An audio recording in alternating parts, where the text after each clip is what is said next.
Just keep finding a way. They're making every play. Kiermaier! Oh, what a catch! There's not very many people that can say that they're one win away from the World Series, and obviously we feel good going in tomorrow. We have won 4 games in a row before. We know what we're up against, but it's one game at a time. Bradley, deep, it's gone! We got our backs up against the wall. It's a steep mountain to climb, but it's not impossible.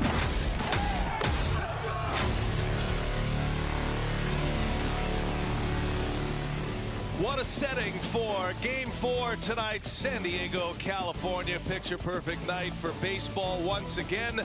We are at Petco Park, downtown San Diego, one of the most beautiful ballparks in all of baseball. It's been the home of the American League postseason, and there's the guy who has owned the American League postseason, Randy Arozarena, back in the lineup, possibly making it a run at a championship series MVP award. Carlos Correa has been the Astros' biggest threat at the plate. He knows he must stay hot, and the Astros are going to have to find their offensive game to extend this season. The 2020 ALCS on TBS is presented by Geico. The Tampa Bay Rays, they'll be the visitors once again tonight, the Houston Astros. We're ready for Game 4 with the Rays up 3-0 in this series. Let's get you caught up here. Game 1 could have gone either way. Randy Arozarena with a game-tying home run. And then Mike Zunino hitting in the 9 spot, the catcher with a game-winning RBI, and the Rays stole Game 1. And then the throwing errors began. That's been the biggest headline of this series. Altuve's error opened the door for Manuel Margot, a 3-run blast, then this extraordinary catch. Throwing errors continued yesterday for Altuve. It opened up a 5-run 6th inning. Fantastic defense by the Tampa Bay Rays, and they've got themselves one win away from a World Series. Hi, everybody. We welcome you. Brian Anderson along with Jeff Francoeur, Ron Darling. We'll hear from Lauren Shehadi in just a bit. And now we are at an elimination opportunity for the Tampa Bay Rays, trying to return to the World Series for the first time since 2008. And Ron, this franchise, they have been operating with one of the smallest payrolls in baseball, and yet they have put themselves back among the elite once again. You know, think about it. For the second time in their 23-year franchise history, they want to go back to the World Series. And from Larry Rothschild to Lou Piniella to Joe Madden and now Kevin Cash, who's managed almost a perfect postseason, this Tampa Bay Ray team has done it in a lot of different avenues. The one I love to point to is their pitching, with talent, contrasting styles, and the willing of all their pitchers to do whatever it takes, pitch any inning it takes to make it work. And their defense, French, you were a great defensive player. You've got to marvel at what they've done in this series. I don't know if I've seen a 3-game stretch where you've seen someone so good, and their positioning has been perfect. It started in the first game here with Brandon Lau in the 8th inning to get the huge double play to get him out. Got them the win in Game 1, and Game 2, Adames in the hole. The great throw, and then what we've seen all year, G-Man Choi first with a great scoop. Joey Wendell, you can't get anything by him at third base. And then in Game 2, Manuel Margot giving up his body, making the great catch. And last night, the play of the game, Kiermaier with that dive, Renfroe off the bench. And I'll tell you what, as you said, Kevin Cash has had these guys in the perfect position, and that's why they're up 3-0. The run prevention unit. It's great pitching, starters, relievers. It's also outstanding defense, and it's also positioning. Now, on the other side, the guy in the headlines for all the wrong reasons is Jose Altuve. He's had 3 throwing errors in the last 2 games. He cannot throw the baseball right now, but yet Dusty Baker said he's going to ride with him as we bring in Lauren Shehadi. That is the story of this series for Game 4. Jose Altuve, Lauren, is going to be back in there tonight for Dusty Baker. Indeed, he's in the lineup tonight, Brian, playing second base. I caught up with Dusty Baker not too long ago. He said, do you abandon someone when they're in trouble? I don't. Also said it would trouble Jose not to be in there. It would trouble the entire vibe of the clubhouse because he's everyone's favorite person. And then he said, everyone thinks this game is so physical, right? Let me tell you, I've been around for decades and decades. It is as mental a game as there is. And he said confidence, Brian, is the only cure. Well, there's no doubt about it. And nobody's played with more confidence and swagger than Jose Altuve. He has been one of the faces of this game. He's been an MVP. He has been a clutch performer. I thought there were 2 scenes prior to the game today that really stood out, guys. And that was Dusty Baker putting his arm around Jose Altuve And then Dusty Baker bringing the whole team together before this one tonight. Yeah, he's a father figure type guy, and you see him right here putting his arm around Altuve. And you know what he's telling him? We wouldn't be here if it wasn't for you for the last 4 or 5 years. He's been one of the best players in the game. Baseball's a close group of guys, and I love the fact that Dusty Baker has put him right back in that lineup. And see Dusty talking to the team. The closest person to Dusty, of course, is Jose Altuve. Listen, it's not mutually exclusive. You can be disappointed and angry at the Astros for the cheating scandal and have empathy and compassion for Jose Altuve, the man. I tell you what, his first throw here tonight, there's going to be a lot of eyes on that one. Pitching matchup tonight, Zack Greinke. The Astros have a lot of experience on the mound for this one. 19th career postseason start. He'll turn 37 next week. He'll get the ball here for Game 4, trying to extend the Astros season. And a young gun on the mound for the Tampa Bay Rays, the 6'8" Tyler Glasnow. He has been fabulous this postseason, including coming back on 2 days rest, just 2 days rest, to start a game against the Yankees in a decisive Game 5. So what's it going to be? Are the Astros going to survive another day and force a Game 5? Are the Rays going to be marching on to a World Series? We've got the ALCS Game 4 lineups, first pitch coming your way next.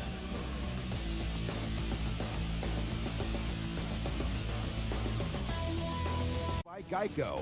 Happy Geicoing. You can save even more by bundling home and car insurance.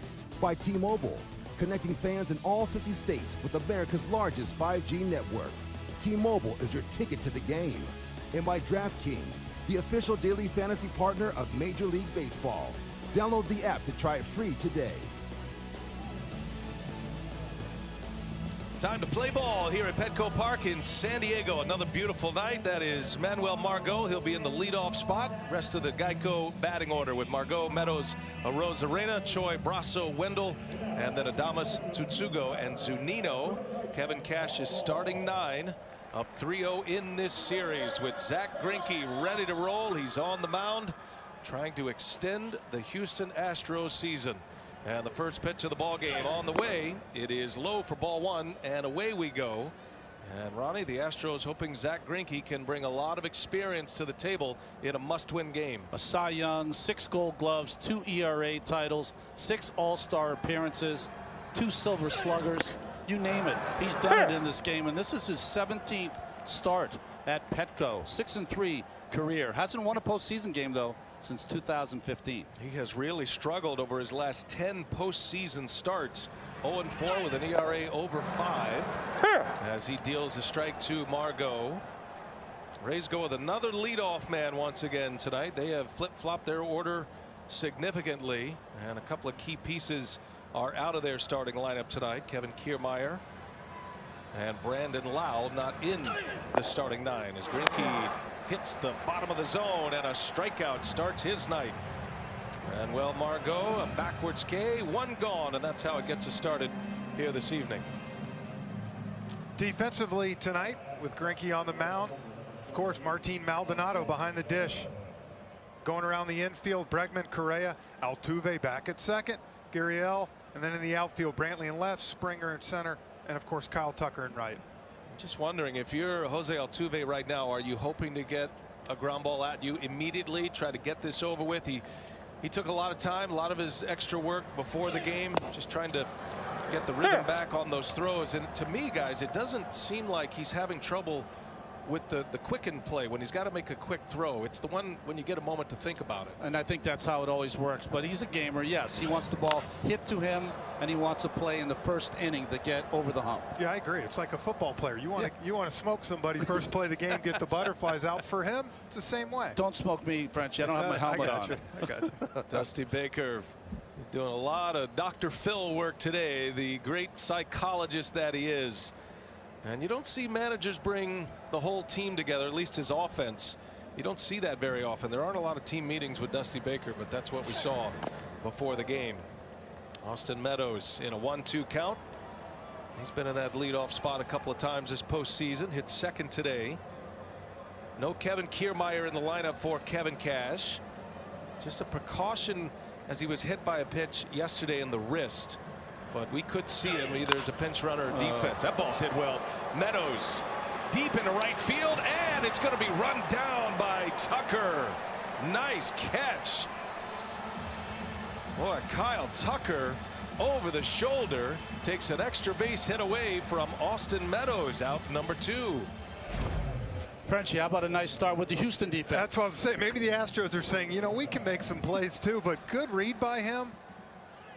Ball kind of kept carrying on him, but knew where the wall was and made a good catch. Help your pitcher out early in a game. It's like a college basketball game. You play hard on D, it'll produce some points.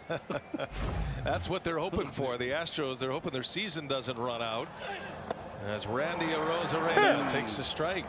Well, that's a good sign early if you're Greinke. That open zone. Chris Conroy is the home plate umpire. Yeah, he's getting a low strike. Arozarena. Well, that was guys during the ALCS when he struggled against the A's. He wasn't getting that inside fastball on the righties. They started diving out over the plate, and that's what, to me, cost them. The sliders, fastballs away, they were covering it. 1 ball, 1 strike. Arozarena has been a big name in this postseason. The rookie, he's got 18 hits this postseason, tied for the 4th most ever for a rookie. Derek Jeter is at the top of that list with 22, and Arozarena with 4 3-hit games already this postseason. Why Greinke needs every fastball to count. 2017, he was throwing the fastball 91 miles per hour. He's now throwing it 87 3 years later. There you see that list with Jeter and Gurriel, Chipper Jones, and there's Randy Arozarena with more baseball to play. And he takes a strike, 3-2 the count. I'm always amazed watching Greinke throw the flutter ball in there. Look at this. And I've seen him throw this curveball in the 50s. And then he backs it up with that power sinker, and down he goes. Arozarena strikes out. Greinke 1-2-3 with a couple of Ks. We're off and running here in game 4. And the Astros turn a little defense in on their own. Astros, they're trying to make history here in this series. Down 3-0. It's Springer, Brantley, Altuve to start it. Bregman, Correa, Kyle Tucker in the middle with Gurriel, Reddick, and Maldonado rounding out the starting 9. Batting order presented by Geico. Big Tyler Glasnow on the mound for the Tampa Bay Rays. Those are his last 10 starts, but it's win day when he pitches. His last 11, they've gone 11-0. And Glasnow, 2 starts in the division series, one of those coming back on 2 days rest, essentially as the opener in game 5 against the Yankees. That was last Friday. So he's got his full rest, and he gets the game 4 assignment in this championship series. Springer takes a ball low. Unlike most starting pitchers in baseball, he's got 2 pitches. He's got a ball that travels 97, 98 miles an hour and cuts, and a big overhand curveball. Springer hits a bullet through for a base hit. Well, the Astros make a defensive play, and they find a hole early. Clean single for George Springer, and a man on here in the 1st inning. Catching tonight, the big Tyler Glasnow. Mike Zunino, a couple big hits this series. Going around the corner. Wendell, so good. Adames. Rousseau at second gets to start. And G-Man Choi at first. And then the outfielder, Arozarena, Margot, and Meadows in right. No Kevin Kiermaier, no Brandon Lau. No. Your thoughts about Kevin Cash shaking up his lineup tonight? Well, I think giving Lau a day off was what he needed. Just let him relax, watch the game. Sometimes when you watch the game, guys, you learn a few things. Lau's been the Rays' best hitter, but he is in a monumental struggle at the plate in this postseason. Yet the Rays keep winning. Brantley and Altuve flip-flopped in the batting order. Brantley hits second in Dusty Baker's lineup, with Altuve now in the 3-hole. So a little Achilles heel for Glasnow. 16 innings. The leadoff hitter's got on 9 of those times. You can steal against Glasnow. Missed with a fastball, 98-mile-an-hour heater. 2 balls, no strikes on Brantley. Rays fail to score in the 1st. They go 1-2-3. Zach Greinke with a couple of strikeouts through just 14 pitches in that 1st inning. And now the Astros, the home team here in Game 4. Glasnow pitched against Houston last year in the division series. It did not go well for him. 2 2/3 innings. Had a rough postseason last year, lost 2 games, and then after the season did some evaluation with some of the members of his coaching staff and his teammates and felt like he was tipping pitches. And he said he had worked on some things. There's a bouncer. Choi spins, fires out there. Return feed is a good one. And Choi starts a double play. 3-6-3 double play that wipes out the leadoff single. If you don't see Ji-Man Choi play a lot, I think he turns his 3-6-3 as good as anyone in the game, especially a right-handed first baseman. The little turn, the perfect throw, and it wasn't even close at first base. And you see the great job he did of getting the ball quick. So you give Adames time there to get under control and throw it back to him at first. See Springer, he was looking to see if he threw it so early he might be able to stop and get in a rundown. Maybe step on the bag and force a play there, but the airtight Tampa Bay defense continues. Here is Altuve now batting third in this one. In the game today, your best hitter typically in the second spot in the batting order. Forever, the 3-hole was the prime spot in the batting order. That's changed over the last few years. And look at Altuve, turns on another one. That's deep in the left field. Arozarena will watch it fly. Another first inning home run. Jose Altuve has done it 3 times in 4 games of this ALCS. He's hit his 5th of the postseason. And it's 1-0 Houston as Jose Altuve sends one into the seats. Another fastball up in the zone, guys. Altuve now 18 career home runs in the postseason, 7 in the first inning. Another one here. Gets a 1-0 pitch after laying off that curveball and belts another one in the left field seats. He had a Game 1 first inning homer, solo shot. He did it again last night. And now he's got one here in Game 4. Boy, that's got to feel good for him. And now Bregman, 100-mile-an-hour fastball for a strike. Well, the hitting has not been an issue for Altuve in this series. He's been spot on with that. Bregman, there's a big hook from Glasnow. And it's quickly no balls and 2 strikes. Kind of a subdued bench after a first inning home run, wasn't it? I agree. I thought the same thing as he came around.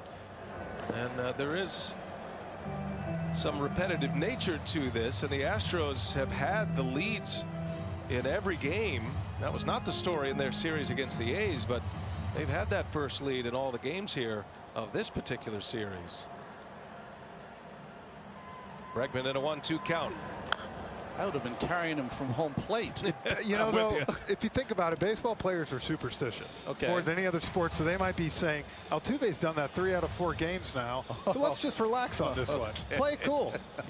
Let's add on. Change it up a little bit. 2 outs in the inning. Bregman in a 1-2 count, and he sends one to left field. Didn't quite get it. It's hooking. Arozarena, fair territory, will make the catch, and that will retire the side. But Altuve has done it again. His 18th career postseason home run, tied for 5th all time, and he's done it for the 3rd time in 4 games in this series. Nothing wrong with that bat.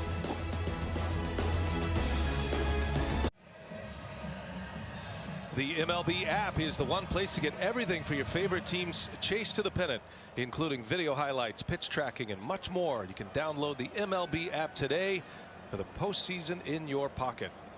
Jose Altuve with a home run. Trevor Plouffe, former Ray. Yeah, the way he's been able to separate offense and defense. You're right, Trevor. I like reading Trevor Plouffe stuff. He's got a lot of good takes. Ji-Man Choi will lead off. Zach Greinke back to work, retired the side in order with a couple of Ks in the first inning. It was a brilliant catch last inning by Kyle Tucker over his shoulder. Took an extra base hit away from Meadows. Tampa Bay now has allowed 5 home runs in this series, all solos. They've had the comeback ability. They've been able to strand a ton of base runners on. Their defense has been stellar all throughout this postseason. They swept the Toronto Blue Jays in the wild card series, won a grind about 5-game series against the Yankees to advance to the ALCS, and they've won the first 3 here in this championship series. 4 consecutive wins for the Rays. Blake Snell, have you noticed Greinke? He's thrown a lot of fastballs the first couple of innings here. He's trying to establish it, even if it's under 90. He's always had great command, even when he was in Cy Young form, when he was upper 90s. But he has certainly evolved as a pitcher. That one, a fastball upstairs, a swing and a miss as Choi is down on strikes, and Greinke has 3 Ks in his first 4 batters faced. If he's right, I don't think anyone can execute a game plan better than Zach Greinke.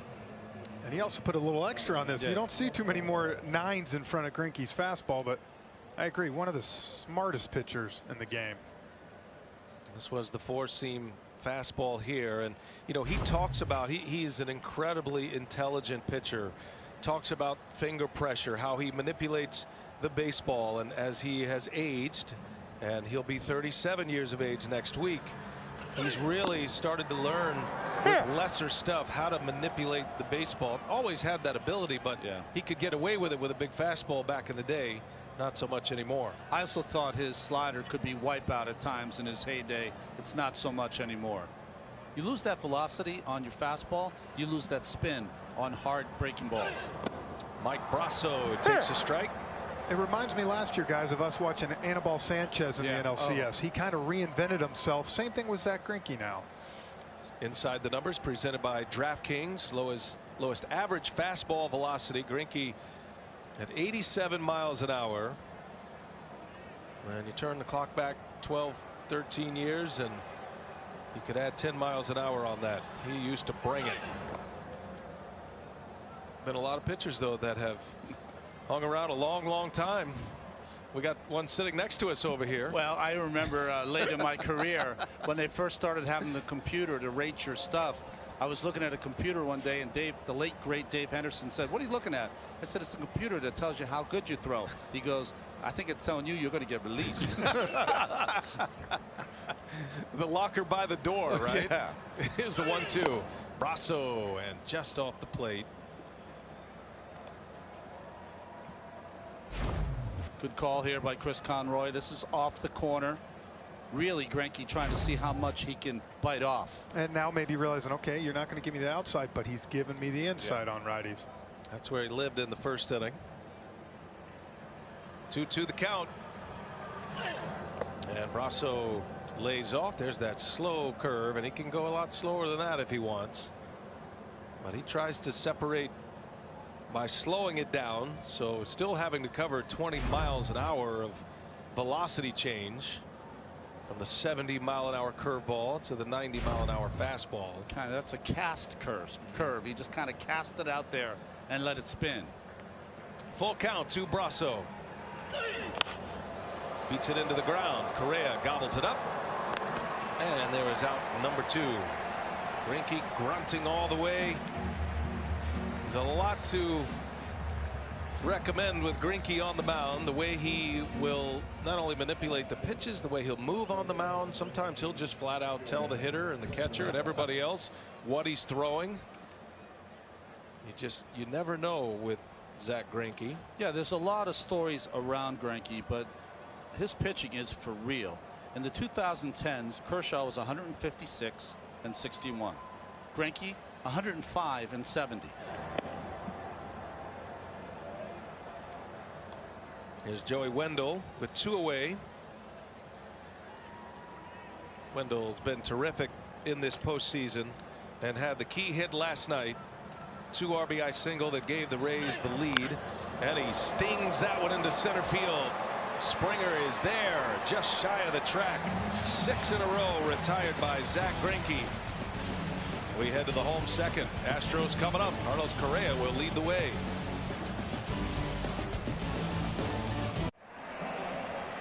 Eric Aerial coverage provided by Goodyear, celebrating the endless pursuit of forward momentum. Goodyear, more driven. The Goodyear blimp, the landing gear. What a beautiful sunset, man. And you know, if the Goodyear blimp is flying, Ron, you know what's missing from San Diego.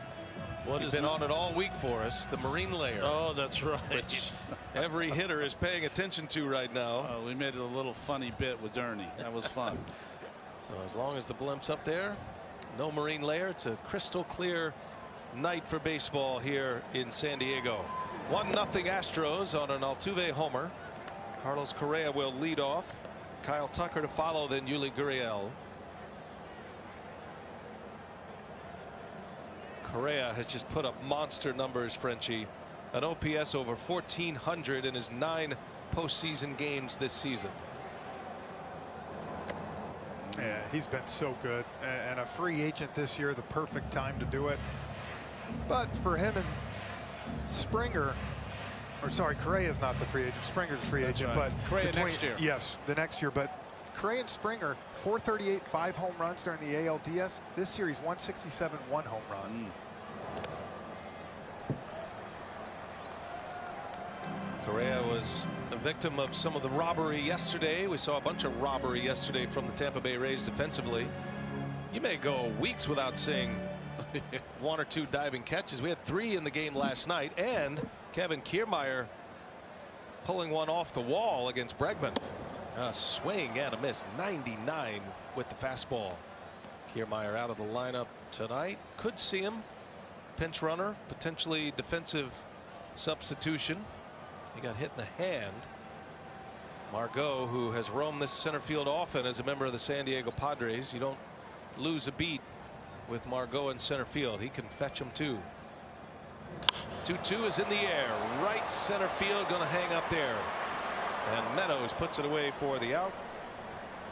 Correa is retired. Let's check in with Lauren Shahadi. She's got more on the Rays starter. Yeah, I asked Tyler how he's improved from last year. He said my body confidence overall is up and my game planning is more efficient. Ron, I thought that was interesting because he said over the last year I've become more aware of where my limbs are in space. I think I've just scratched the surface on body awareness. Scary, right? So true, Lauren. I think that's one of the most difficult things for any pitcher. I'm only 6'4".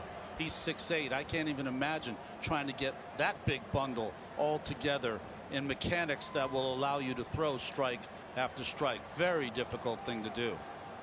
Well, that's all part of, as you see Tucker take a 101 fastball for a ball inside. But I think it all kind of fits together with last year. He felt like he was tipping pitches, and the way he was positioning his hands prior to releasing the baseball, and that's not something you just change overnight. And he really worked hard at it to prepare for this season. And you can easily see, Ron, you pointed this out, but there's a drastic difference from last year to this. Yeah, other than the haircut. But you can see on the left, he used to hold his hands up higher around the Tampa Bay, and that's when he was coming to home with the fastball. Now he's got the universal where he holds it right at his belt buckle. So whether it's a curveball or fastball, he's got the same hold. Swing and a miss. Triple-digit fastball again, and it's 2-1. What you're trying to do as a pitcher is you work so hard on your mechanics that at some point they overtake you and you become a slave to your mechanics. They own you. And then what you have to do is get past that, and then the athleticism takes over and the competition takes over. Once you know you can throw it where you want, then you become a competitor. Then you become an athlete, and let's go. Golfers know it well, you know, the difference between playing swing and playing golf. Yeah. Right? When you're out there on the golf course, same thing for pitchers. And there's a lot of correlations between the golf swing and pitching mechanics. But at some point, the competition takes over, and you've got to adjust, react, make your pitches. And he made his pitch right there as he spins one in. Tucker stood there and watched it go by, and Tucker is rung up. First strikeout for Glasnow. Well, this curveball, when he throws it right, just drops right off the table, and it freezes the left-handed hitter. Well, and batter's hitting 111 off the curveball this year. And for me, when you look at it for Glasnow, when he's behind in the count, you're getting 85% fastballs a hitter. So those guys are ready for it, and they can square it up. We saw Altuve, Springer. If he can get ahead Boy, he's a nightmare to face. I mean, this is what he's been doing all post. We've seen him throw 97, 98 regular season. He's hit 100 and 101 routinely in this postseason. Astros are a team statistically that can handle high velocity. A little different story when you have to handle high velocity plus an 84, 85 mile an hour breaking ball. Think about Glasnow's curveball hissing in there at 85. Greinke's fastball 87 to 90 range. And they both can work. 0-2 pitch. Gurriel half swing. He goes. Another big breaking ball from Glasnow. That one in there at 87. He's got the spin moving right now. 1-0 Stros as we go to the third. A look at tomorrow's League Championship Series schedule. If the Astros win tonight, force a Game 5. We'll have it for you on TBS. 5:07 p.m. Eastern. Our coverage begins at 4:30 Eastern. In ALCS, Game 4 on Fox and FS1. 8:08 Eastern. First pitch, Dodgers Braves. These games also available on ESPN Radio. How about the Los Angeles Dodgers today? An 11-run first inning. We saw a 10-run first inning last year, and I said at the time we'll never see that again. That was against the St. Louis Cardinals, and back-to-back years the Braves suffer one of the most lopsided first innings in playoff history. But they have another game tomorrow, yes, as opposed to last year. That's true. Good point. That was a Game 5 last year. Yeah, do it in Game 3 when you're up 2-0. Not an elimination game. That game is 15-1 right now in the 7th inning. Here in San Diego, ALCS, 1-0 Astros. Jose Altuve with a home run with 2 outs in the first. And Greinke's been excellent. 6 in a row he's retired. 3 strikeouts. Rare time behind in the count, though. Willie Adames, excellent shortstop of the Tampa Bay Rays. And he fouls that one away. Adames trying to get his bat going again. He's been spectacular defensively, but he's 0 for his last 13. Got hit by a pitch last night. Has taken some walks. He does have 6 walks, so his on-base percentage is still at .350. But he can be a power bat at times. 91 with that fastball from Greinke. Challenged him.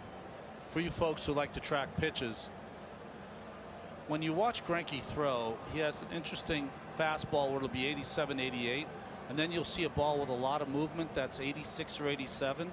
That's kind of his changeup. He has 2 pitches that are the same speed but different pitches. He flicks that slow curve in there. Just got a piece to Adames. That's the equalizer right there. It's got the spin and the change of pace. Yeah, good job just getting a piece of this to foul off and see another pitch. And you see 91 painted away, and then you get 70 just flipped up there. 2-2 the count. So there's only almost a 20-mile-an-hour difference between the curveball of Glasnow and the curveball of Greinke. That's amazing. That's something, isn't it? Yeah, Glasnow just threw a curveball for a strikeout to end that last inning at 87 miles an hour. Full count. Martin Maldonado, an excellent battery mate for Greinke. They know each other well. And the 3-2. And he buckled him. There's one at 67. But he didn't find the strike zone. Adames draws a walk. First base runner of the game for the Rays. Into the stretch goes Zach Greinke for the first time.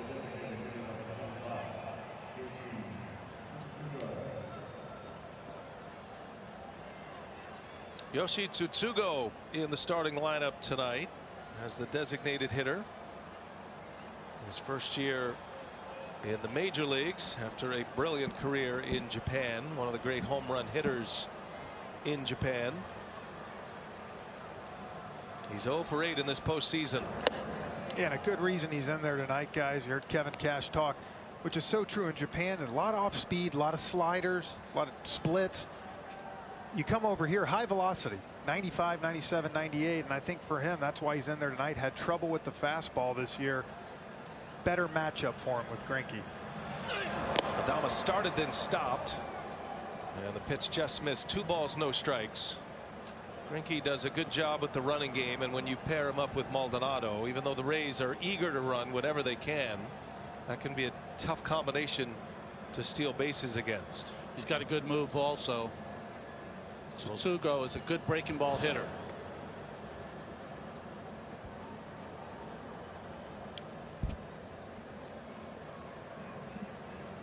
Tsutsugo, 28 years of age, played for the Yokohama Bay Stars, hit 139 homers in a 4-year stretch, most in those years in the Japanese major leagues, the Nippon Professional Baseball League. Always wanted to test his wares against the game's best pitchers, and decided to post after last season, which by his standards was a down season, even though he hit 29 homers in Japan. And the Rays able to lock him up. 2 balls and a strike. Check on the runner, Adames at first. I think it's also tough for him coming over this year. You know, most people get to go through a regular spring training, play, everything he had to go through. You know, you wonder for those 3 months that they were quarantined where he was, what he was doing. You know, so a difficult year for him. Certainly couldn't travel home. No, that's what I'm saying. 2-1. Tsutsugo hits it sharply. Shift is on. Correa flips it. That's Bregman over there. Throw to first in time. So an awkward 6-5-3 double play. But the Astros in their defensive positioning, flipping 2 outs, 1 swing of the bat from Tsutsugo. Yeah, second time tonight we saw Tucker make that great catch. Now here positioning a ball that's usually possibly a single up the middle. With the shift, you get the double play. So an atom ball from the Tampa Bay Rays, and the Astros are the recipient for once. Good call at first base. And Greinke wipes out a leadoff walk. Now he faces Zunino. Fires on the first pitch. Rays have gotten great production from their 9th place hitter.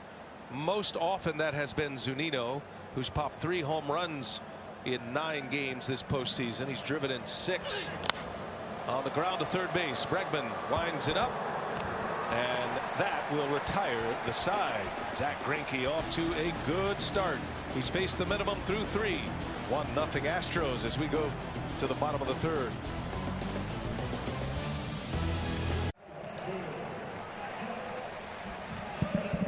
Say 1 in 5 kids in the U.S. may not be able to afford to play Little League. For every text of Little League to 313131, T-Mobile will donate $1 to their Little League call-up grant program so our kids can keep playing ball. Here we go to the Astros half of inning number 3. Josh Reddick leads off. First ball swinging, fouls it away. Reddick has been successful off the bench for the Astros, has a couple of pinch hit singles. He pinch hit last night, had a base hit, stayed in the game, got 2 at bats. This is his 2nd start of the series.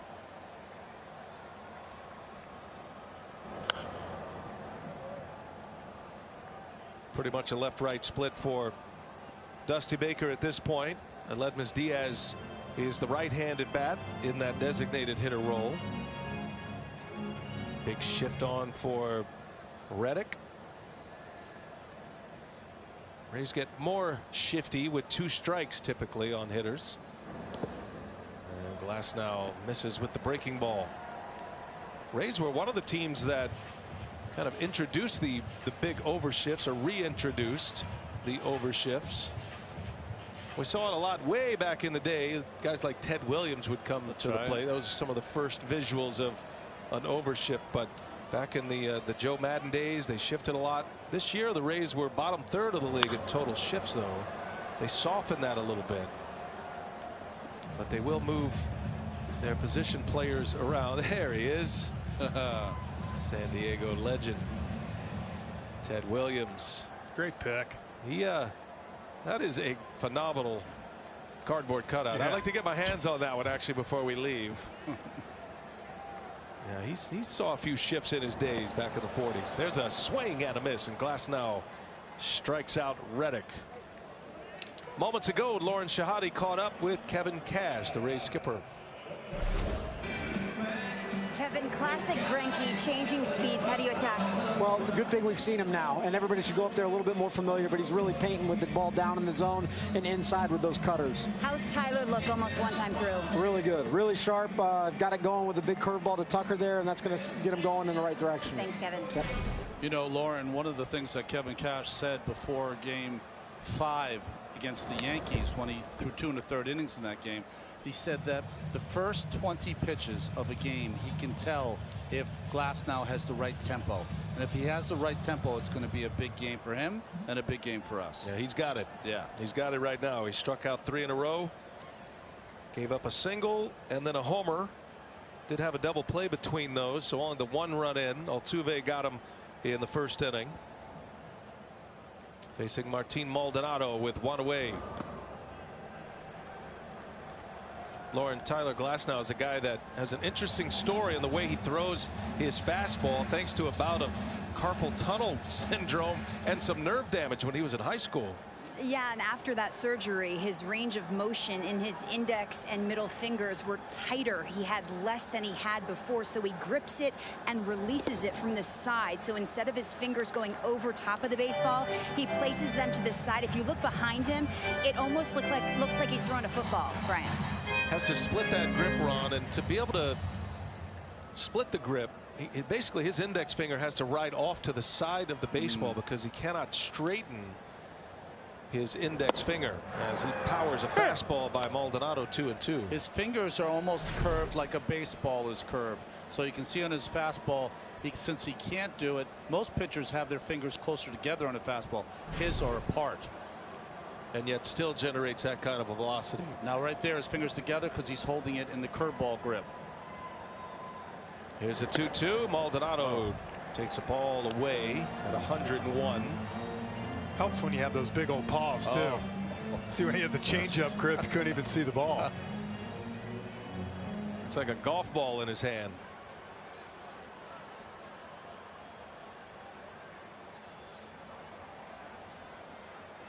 Full count to Maldonado, hitting at the 9 spot in this Astros order, and that one missed, not by much.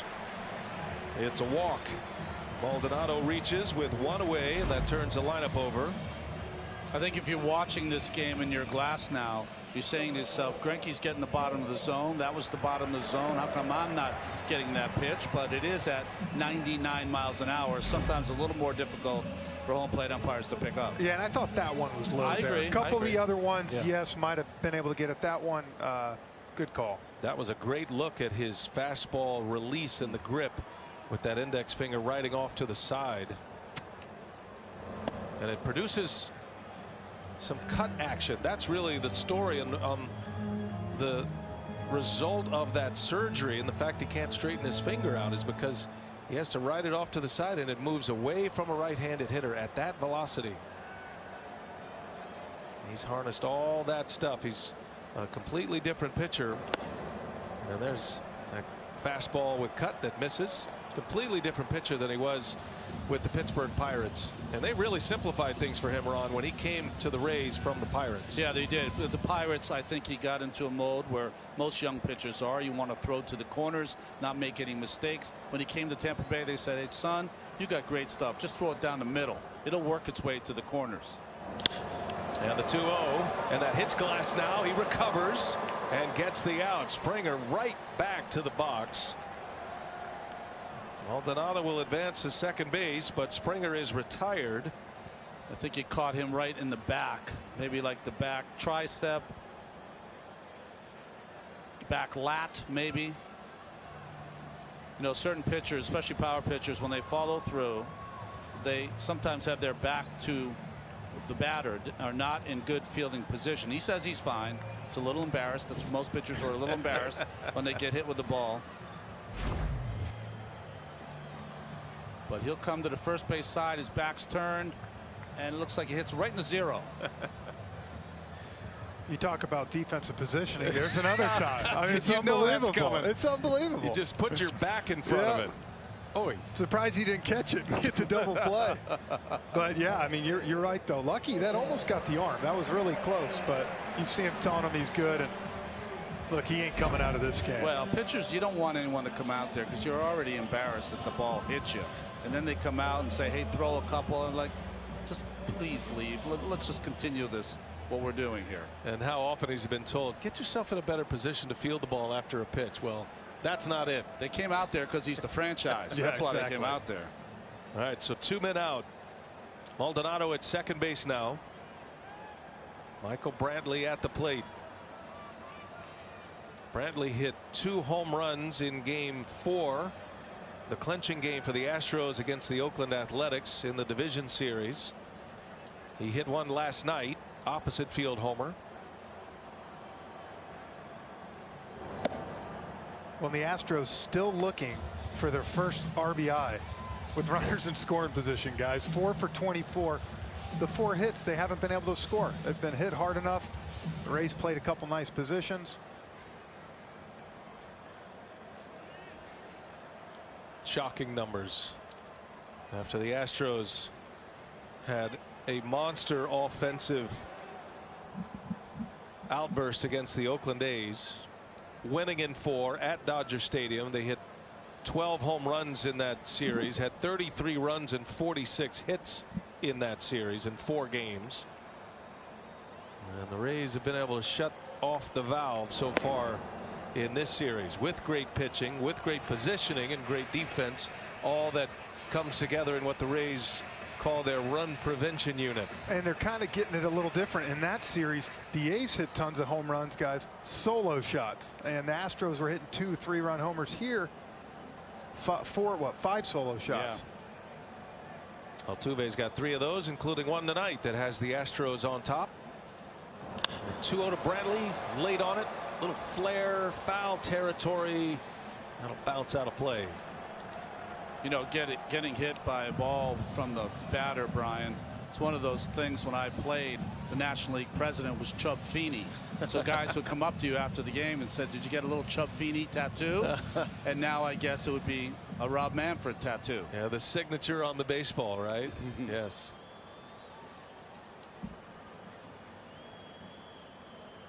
Two balls and a strike. Brantley bounced into a 3-6-3 double play his last time up. He pulled a breaking ball over to Choi. See Adames up the middle. And there's that spinner from Glasnow. No secrets with Glasnow. Fastball curve, but he will change velocity on his breaking ball, right? I mean, that's one thing he'll do to try to disrupt the hitter's timing. Yeah, well, 2 pitches. I think that's he's going to add and subtract depending what the hitter's doing, how they're feeling. He's got that ability. Here's a 3-1, and he missed, and it's ball 4. Brantley is aboard, 2 on now with 2 walks in the inning, and that brings up Altuve. Hey, the best way to overcome racism is through education. That's why Jordan Brand is launching Real Talk, an honest dialogue highlighting real issues with real conversations to create real solutions. To watch the full episodes, open the camera on your phone now, scan the flow code, or visit Jordan Brand on the YouTube channel. So if you're watching these things, he's faced 11 batters. He's gone 2-0 on 5 of those 11. Altuve with a home run in the first, now steps up with 2 men on, and Glasnow misses badly. Nice play back there by Zunino. That's why when Glasnow got hit, I said he ain't coming out of the game. Ron, he's been thinking about this game for a while. The Astros got to him last year. If you look at it, the Astros hit .315 as a team against him. But I think you said this is a different Glasnow this year than the years past. Astros knocked him out 2 2/3. Game 5 of the division series last year. He matched up against Garrett Cole that night a season ago. The Astros losing Cole to free agency. Justin Verlander out for the year and next with Tommy John surgery. They've lost a ton of innings. They've dealt with a ton of injuries. In the air, right field. That's slicing. That ball's well hit, and it's going to be off the base of the wall. Maldonado scores. Bradley will hold at third. Jose Altuve. It's an RBI double. He's driven in both. 2-0 Houston here in the third inning. Well, a bunch of home runs from the Astros. They finally drive in their first guy besides a home run, and none other than Jose Altuve. Home run in the first inning on a fastball. He gets a curveball. Great job letting it get deep and just driving it to right field. It doesn't matter if it's a high fastball or a high curveball. Altuve will tattoo it if he gets the bat to it. Powers this ball over the head of Meadows. Maldonado is going to score easily. Brantley, if not for the play of Meadows in right field, who really played it well off that slanted wall, 2 runs might have scored. I was going to say, if it hits that slanted wall and goes a little different, you're looking at a triple and 2 ribbies. So great job by Austin Meadows. Kelly Snyder out there now to talk to Glass. Now remember, if this helps, the Astros this year won 4 games in a row twice, and they won the first 4 games of this postseason. From the blimp, Altuve going off the right field fence. Played well by Meadows to keep Bradley at third base. And Jose Altuve, despite his throwing problems, he has really swung the bat well. And he's driven in both tonight. Now Bregman, second and third, 2 outs.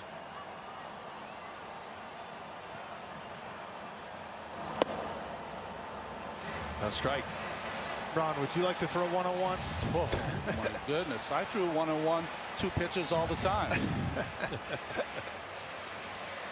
It's amazing, the velocity. It's like you ever shoot 60s in golf. Yeah, every round. Around the 15th hole. 0-1 pitch in the dirt. Good play back there by Zunino. That's another part of the defensive story in this series. We've shown you the highlights of all the great plays by the infielders, outfielders, but that guy right there has made a number of stellar blocks, not to mention guiding his pitchers through. And that's another one outside. Glass now in a 2-1 count. 25 pitches now in this inning. He's just being a little careful in this inning. He's trying to make sure he throws the perfect pitch outside and on the outside corner, as opposed to being aggressive and getting ahead of the hitters. Pretty efficient through the first 2. He's labored here. 2-1 pitch. Bregman able to lay off that breaking ball. Now it's 3-1. This is where the Astros must do damage. If you're hitting and you're behind in the count, Frenchie, and you see that breaking ball, you swinging? Not if he's throwing it for a strike a lot of the time. But he hasn't But yet, he hasn't. really. So now all of a sudden Bregman's 3-1. You're sitting dead right at 100. And he gets it. Bregman, a little tapper right to Glass now. He'll go to first, and that will retire the side. Astros get one. They finally deliver a runner in scoring position, and Jose Altuve off to a great start at the plate tonight. First inning homer, third inning RBI double. 2-0 Astros after 3.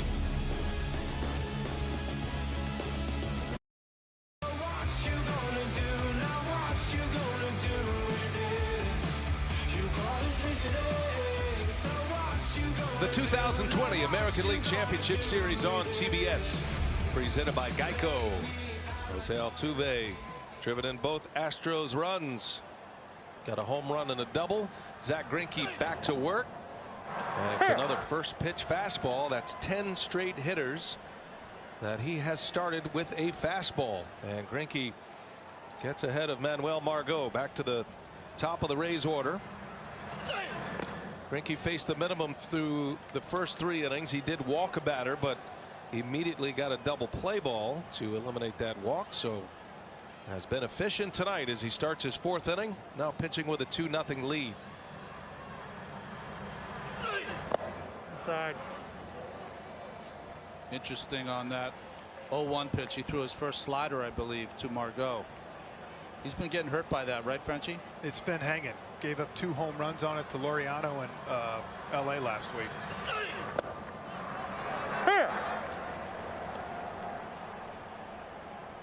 Well, maybe Maldonado is sticking that landing of that fastball better for Greinke, because he is getting that call on the ball below the zone. But Ron, you can speak to it. Greinke's been around that area where Glass now a little more wild. So if you're around that spot, right, you get it more. Yeah, and 15 miles an hour difference. That's got to be something on the umpire. Greinke with 3 Ks, 1 walk thus far. 2-2 pitch. Margot had a lash at it. This is the 6th time Margot has hit leadoff this season. They've had a revolving door of leadoff hitters. Kevin Kiermaier not in the starting lineup tonight, so Margot gets the start in center field, and Kevin Cash wanting Margot in the leadoff spot. Here comes the curve. 2-2 the count, and Margot turns on it. That is foul. I just find it so interesting with so much numbers and video and what Zach Greinke can do. This is exactly different from his start in Los Angeles against the A's, where he threw lots of breaking balls, where he didn't get ahead with the fastball. He's been fastball heavy so far in this game.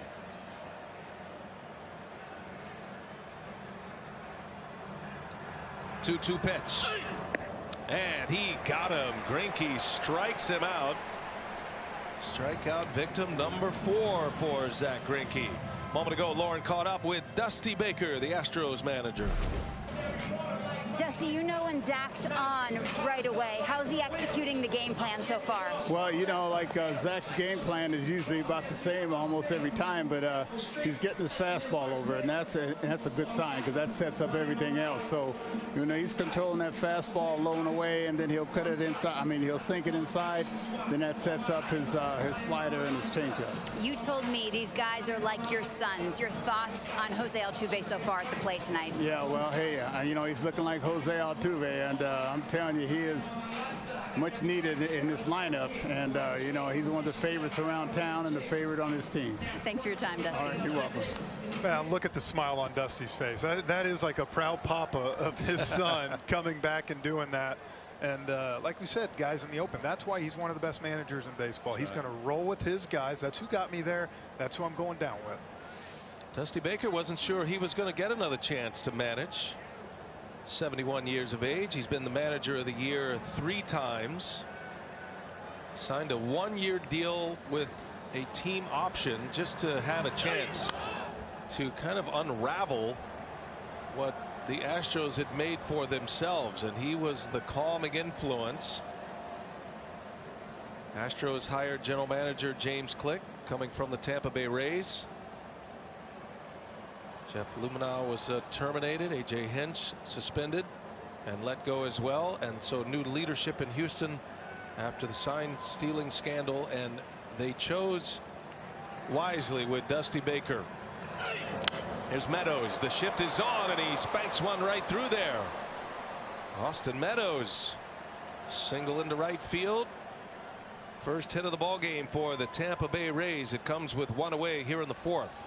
That was a power change from Greinke that was up just a little bit, as you can see, on the outside corner and down, but not in the dirt where he wanted it on the 1-2 count.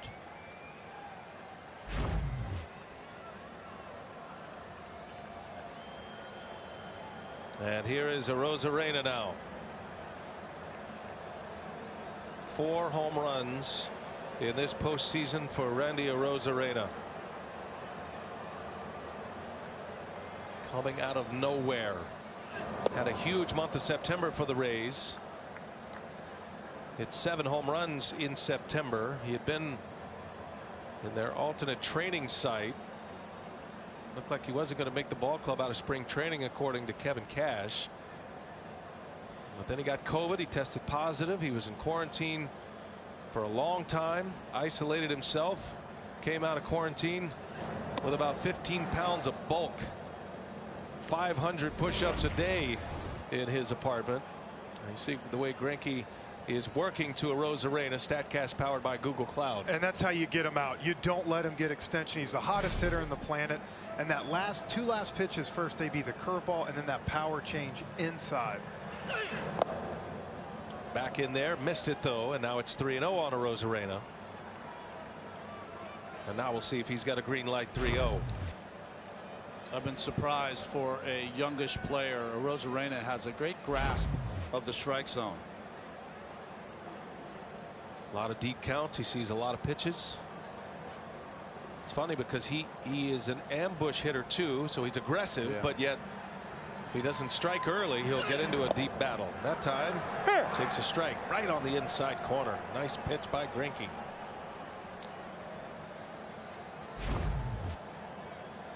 Just a four-seamer, true, right? Yeah, and you wonder, a smart hitter like Arozarena, does he take a chance here 3-1 and kind of cheat a little bit, look for that inside fastball and get the barrel out? You feel like that's where Greinke's going back. Spotted it beautifully. Hitters count. Arozarena down the left field line. It is hooking. That ball is gone. He's done it again. Randy Arozarena, his 5th home run in the postseason. A 2-run smash here in the 4th inning, and this game is tied at 2.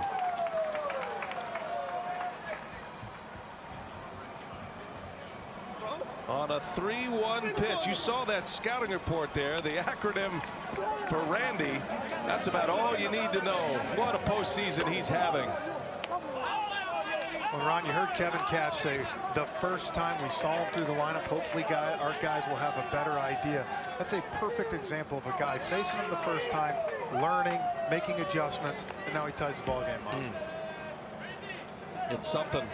Haven't seen the likes of this in a long time. Randy Arozarena, a rookie. He's hit 12 homers in his last 31 games going back into the regular season. And he got a hanging breaking ball and just destroyed it out of here. The big curveball that didn't break from Greinke. That's a dilemma for any pitcher. When you're behind in the count, you're trying to throw a ball that's a strike. And anything that's in the strike zone to Arozarena right now is gone. Brett Phillips rakes all night, day, year. Made it work.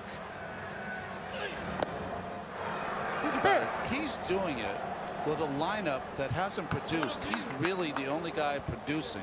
Occasionally every night, like a Margot will have a night, or see the home runs in a single season. Arozarena with 5. Yeah, the former Ray, Evan Longoria, back in 2008, that World Series run. He had 6. Arozarena now matches Kyle Schwarber. That magical 15 season for Schwarber in the postseason. Boy, rookie delivering. He has carried the heavy load for this Rays offense. And it is almost a lock at this point. If the Rays win tonight, there's your MVP of the ALCS. 100% BA. And not only that, you said it, he's a free swinger, but a smart hitter. 3-1 first at bat. He got the curveball. He took it for a strike. This time gets that same pitch. He's ready for it. G-Man Choi, 2-2 the count. And that's on the edge. Paints Greinke with a backwards K. Second strikeout of the inning. He's got that little four-seam cutter that he'll throw and end up looking more like a slider right on that outside corner. He threw it on the 3-0 count to Arozarena and then backs it up here against Choi.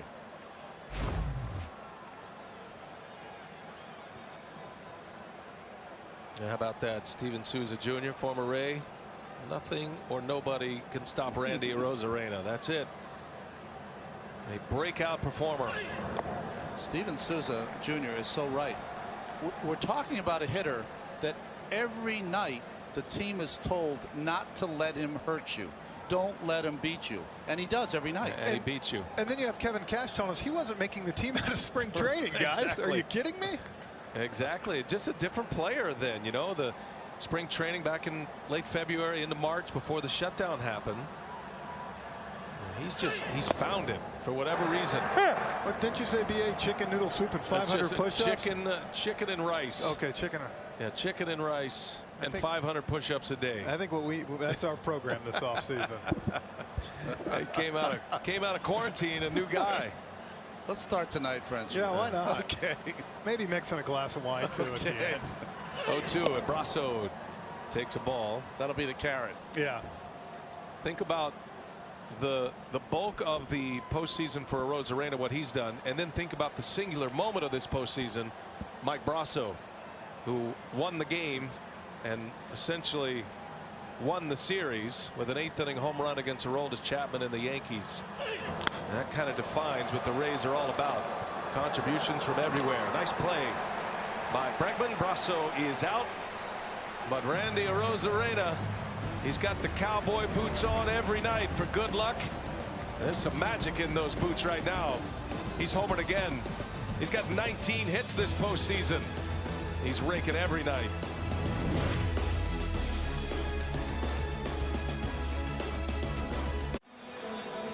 Beautiful night, San Diego. Aerial coverage provided by Goodyear. Whether you're swinging for the fences, the parking lot, or across the country, Goodyear, more driven.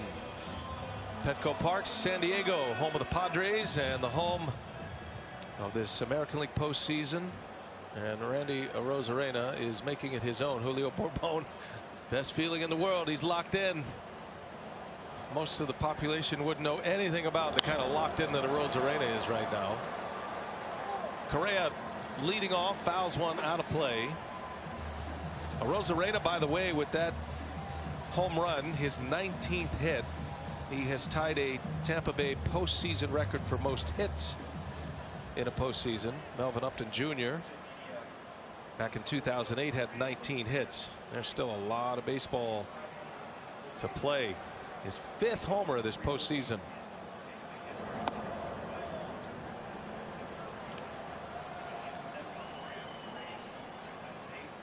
Carlos Correa flew out to right his first time up.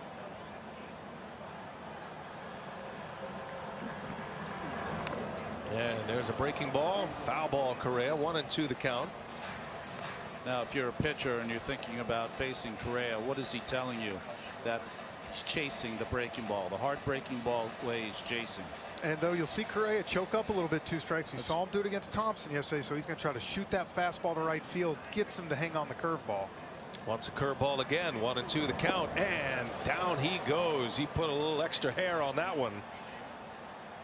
And Correa is gone. Strikeout for Glasnow. That's number 4. Certain pitches are unhittable, right, Frenchie? That's what I was about to say. No matter how good you choke up or try, sometimes you just get dominated. That is just hissing through the strike zone right there. Spin revolution, and that's about as good a look at it as you can get. That thing is tumbling fast. Every pitch comes out of about, what, 7 feet height? Fastball and that curve. Now here's Tucker. First ball swinging late. Fouls it away.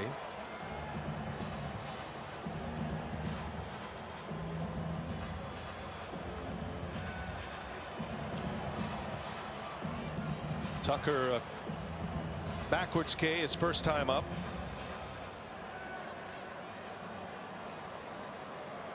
Glasnow 4 Ks, 2 walks thus far. In there, right down the middle. Kind of a cruising speed fastball right there. 0-2 the count. Inside the numbers presented by DraftKings. Those are the numbers as you go through the order. Second time through the order now. At those games when he's been allowed to pitch 3rd time through, he's on his game, and a 171 opponent batting average. Wonder if he'll get a longer leash tonight, because if Tampa's able to close out this deal, they'll have some days. And if you're Kevin Cash, you're up 3-0, you can probably do that a little bit. Whereas on the other side, every pitch is just. That's right. Little half swing. Did he go? He did not. There is one reliever that Kevin Cash and the Rays would like to get on the mound here tonight at some point, and that is Jose Alvarado, who's one of the more dominant left-handers going. He's been hurt though, and he hasn't pitched yet in this postseason, but we saw him warming up last night. 2-2. A swing and a miss. He got him with a hook. Back-to-back Ks for Tyler Glasnow.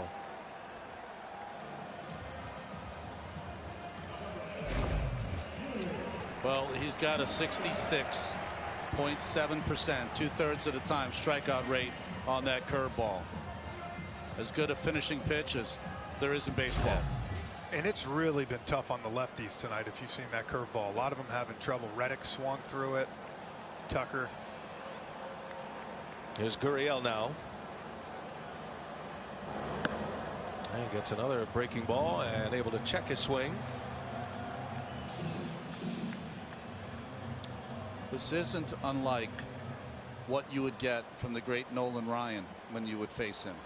This combination of 100-mile-an-hour fastballs and a breaking ball hissing through the zone.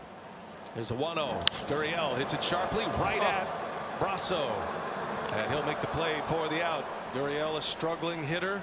He can't buy one right now. Hit that on the nose. But that's a 1-2-3 inning for Glasnow. We're tied at 2 in Game 4. The MLB postseason on TBS is brought to you by HBO Max. Stream all new originals, movies, and more. By Progressive Insurance. Save when you bundle auto, home, or motorcycle insurance. Visit Progressive.com. And by Roman, the digital health clinic for men. Randy Arozarena. Bet they love him. Brett Phillips. He's not on the ALCS roster, but he is cheerleader #1, and he has got all their backs, and he's got the Randy Arozarena book. 2-run home run. Arozarena has tied the game. That came with 1 out in the 4th on a hanging curve from Zach Greinke. Astros RBIs. Altuve's homer in the 1st, and then a double by Altuve in the 3rd inning. 2-out RBI double. 2-2 game as we play here in the 5th inning.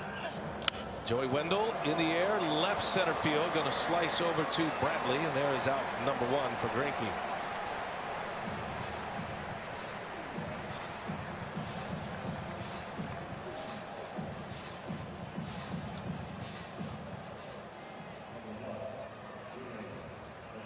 Wendell retired. He's 0 for 2. 2 outs in the air.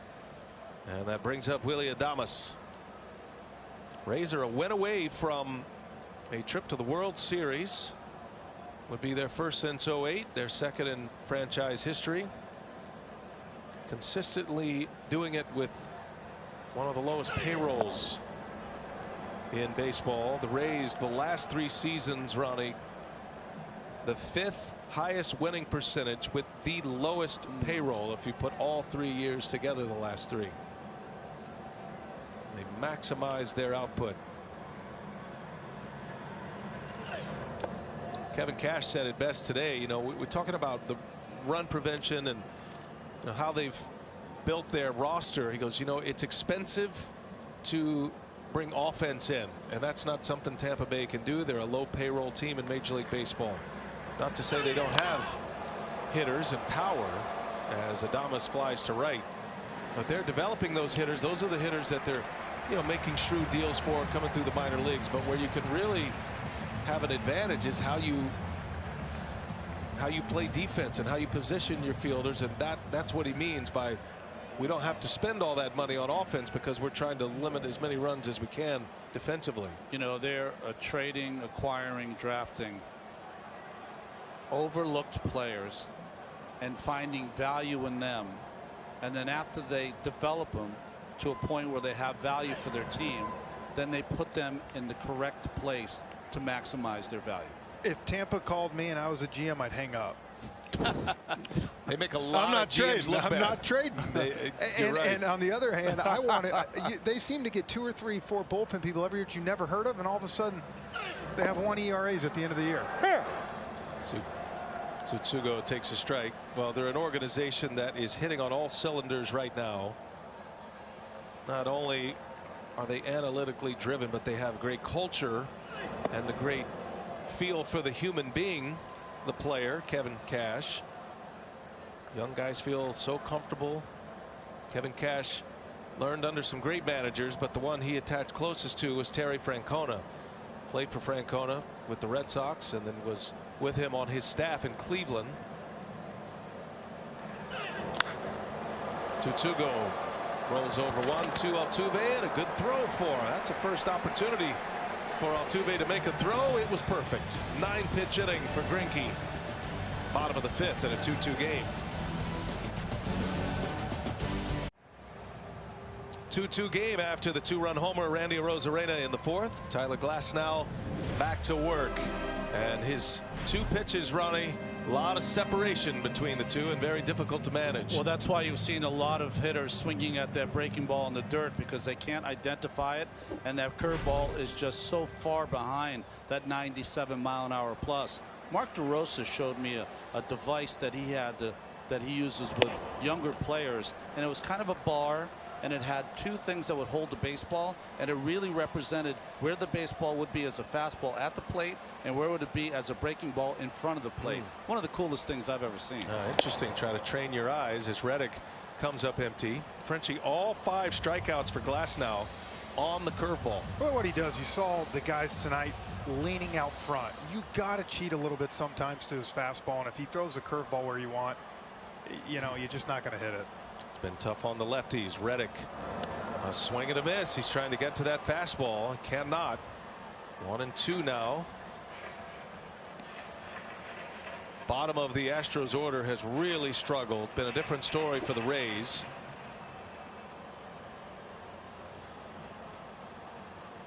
Eight, 9, and 1 due up here against Glasnow, and the fastball misses. For Glasnow, it's a lot of high pitch counts though, and he rarely gets into the 6th inning or finishes 6 innings. Matter of fact, this is the first time he's completed 5 innings since September 18th. Back into the regular season. Reddick in the air, playable for Arozarena. Routine form. Out number 1. Gives us a chance to remind you, you can clap or cheer for your favorite team during the postseason from home. MLB's Cheer at the Ballpark lets your team hear your excitement. Visit MLB.com/cheer to join in.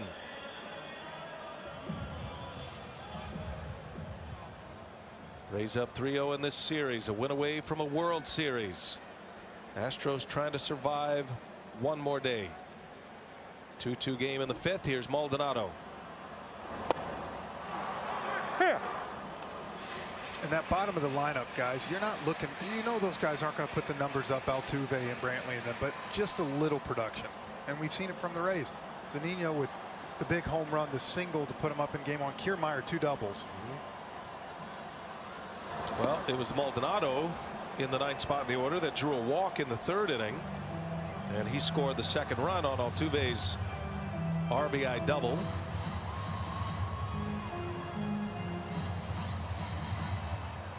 It's been the top 6 in the lineup, damage hitters for the Astros, and then the bottom 3.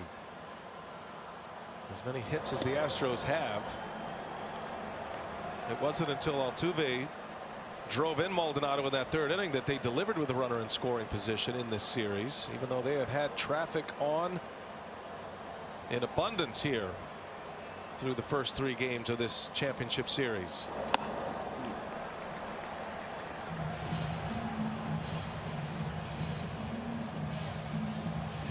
Can't walk Maldonado twice. Maldonado should get a pitch to hit here. With Springer on deck. Maldonado's got sneaky pop. He's in a hitter's count, and he lets it fly, and he sends one to left field, a base hit. Just past the diving Adames. Got himself in a good count, and a base hit for Maldonado. He's been on twice tonight. Well, 3-1, as BA said, you get in a hitter's count. You're going to cheat a little bit, get ready sooner. And so you see his bats in the zone at the perfect time for that high velocity. Adames was trying to break the Astros heart again. He's mad at himself.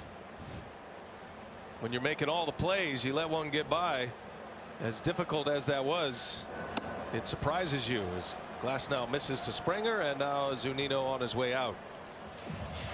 Glasnow has dealt with some blister issues, finger issues, and that's something they're always paying attention to with Glasnow.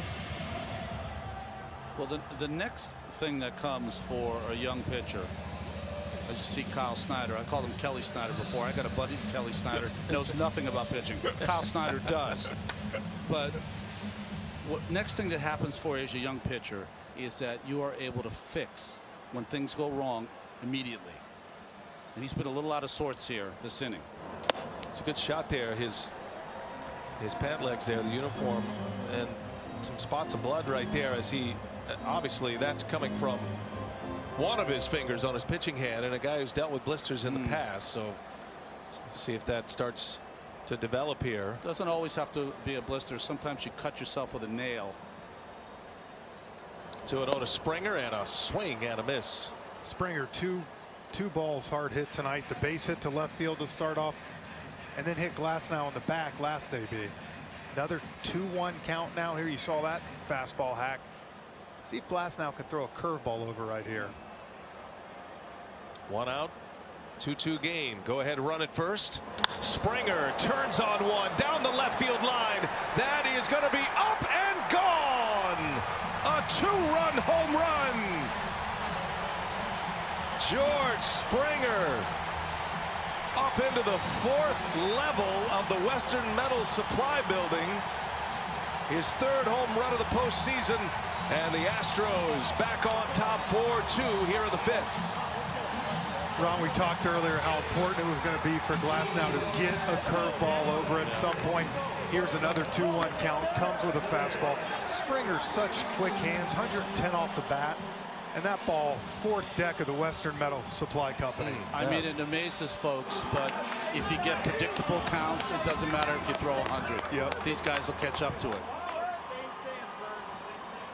One of the longest home runs in this postseason right there, down the left field line. That's where the big boys hit him. 4-seam fastball. Pow, did not miss. Middle up. Perfect spot for George Springer to do exactly what he just did. Only question was fair or foul. He was able to keep it fair. 2-run blast. Glasnow's had a good postseason, but he's given up his share of home runs. A guy like him, Ron, is the next step for him to develop that changeup or split. Something else besides those two pitches. He would be unhittable. Hit hard through, a base hit for Bradley. Boy, squared that one up. 3rd hit of the inning. All 3 have been well hit. Glasnow with a runner on with 1 out once again. And BA all 3 on fastballs. And Ron, you said it best. It doesn't matter how hard you throw. Yeah. Big league hitters can hit velocity. They just shorten it up. That's all. Good stroke by Bradley. Kyle Snyder out to visit with Glasnow. You mentioned the runs he's allowed on the home run. That Altuve double was the first run that was not a home run. First 7 runs he gave up in this postseason on 5 home runs.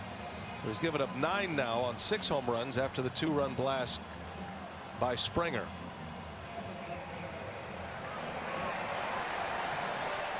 Key spot for Glasnow and the Rays, just as Arozarena tied it up in the 4th. Astros answer in the bottom of the 5th, and now Altuve, who's 2 for 2 with a home run and a double.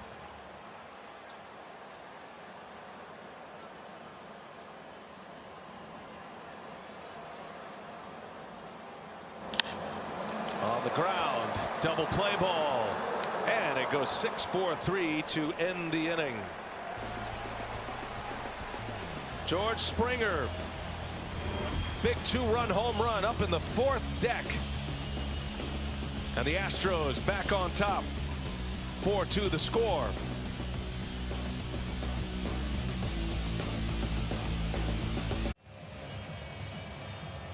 This 2020 American League Championship Series on TBS, presented by Geico.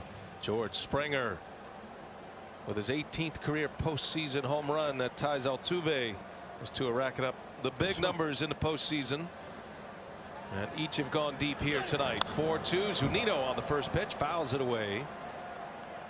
believe last inning I mentioned that Glasnow had not completed 5. That was Greinke I meant. And so Greinke now extended here in this 6th inning. Greinke has not completed 5 innings since September 18th against Arizona. And so Dusty Baker rolls Greinke out with a 2-run lead. And he's got his closer warming up in the bullpen right now. We have not seen Ryan Presley yet. But on this night, when you're down 3-0 facing elimination, there's going to be a closer for the starter if there's any traffic. Jared Weaver checking in. The artistry of Greinke, Weaver would know. Popped him up, had him out in front. And Zunino to Bradley for the out, 1 away. Well, and speaking what Weaver says, that's why baseball's so great. We've seen 2 pitchers that do it completely different tonight, but they're both a blast to watch and they get the job done. You know what's scary though is that a lot of the young players on Tampa Bay don't know Zach Greinke when he was in his prime and he was throwing at 95 plus with a razor blade and everything else, blowing everybody away. Here is Manuel Margot back to the top of the order, 3rd time around now. And a slow roller, going to be a tough play. Bregman bare hands, can't handle it. And unlikely he's going to throw out the speedy Margot. And that'll go as an infield hit. So the Rays have a man on, and they will bring the tying run to the plate here in the 6th. And that will certainly get Dusty Baker's mind stirring right now. Good try, no chance. Comes in, can't field it with all 5 fingers there. The bigger the bounce, the more difficult it is, of course, coming in on that play. Austin Meadows has had some really good swings at Greinke so far in this game. Meadows with a single through the shift his last time up. Tucker made a great catch on him over the shoulder at the track his first time, and that one is down, a base hit on the first pitch. Meadows puts another good swing on Zach Greinke. He's 2 out of 3, and now 2 on with 1 away. And decision time for Dusty Baker. You have to just figure out if Presley is ready. And he's throwing hard now, but he was only halfway there when Meadows stood in the box. Well, he better be, because he's coming into this ball game. Yeah. Well, Dusty Baker does have his A bullpen ready to go. Meadows just a sweet stroke and delivers his 2nd hit of the ball game, and that's going to force a pitching change.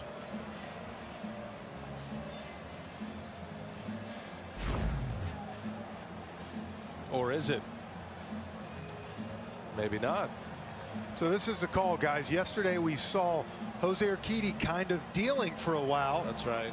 Dusty comes out, takes him out. The bullpen gives it up. Here he's going with his veteran 36-year-old. That was the argument we could have made yesterday. Urquidy could have maybe thought of leaving him in. He decides to leave the veteran Greinke in.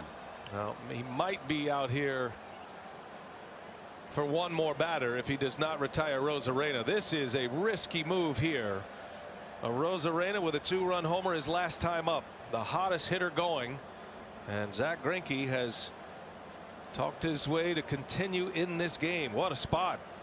2 on, 1 out, and a big swing and a miss by Rosarena. And this is where Dusty's old school. Every number, I guarantee you guys, would tell you to bring in the reliever here. You talk about a guy that will manage with his gut. This is a gutsy move. Presley looks like he's ready. He's taking more time between pitches now, but this is Greinke's game.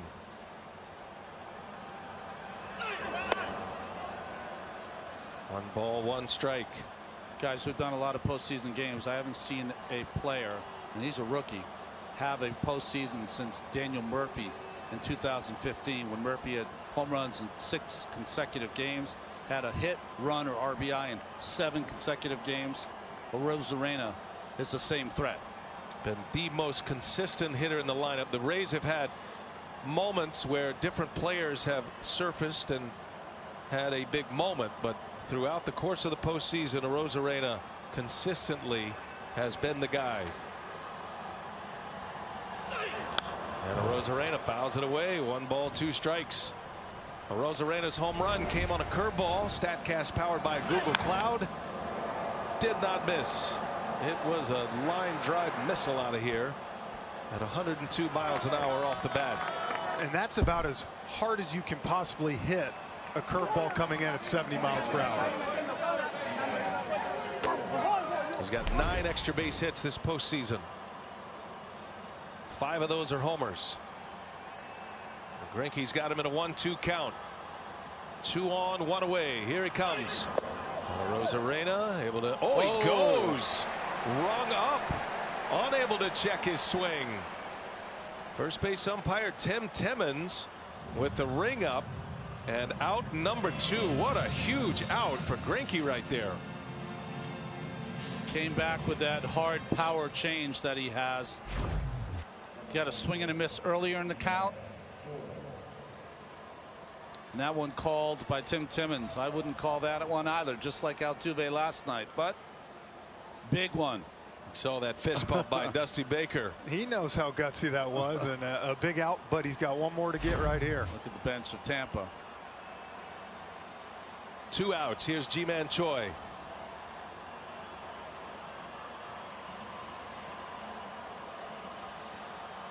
Choi with a couple of hits off Greinke. One of those a homer. Hitless in his last 10 at-bats. He hit a 2-run home run to the opposite field of Garrett Cole in game 1 of the division series.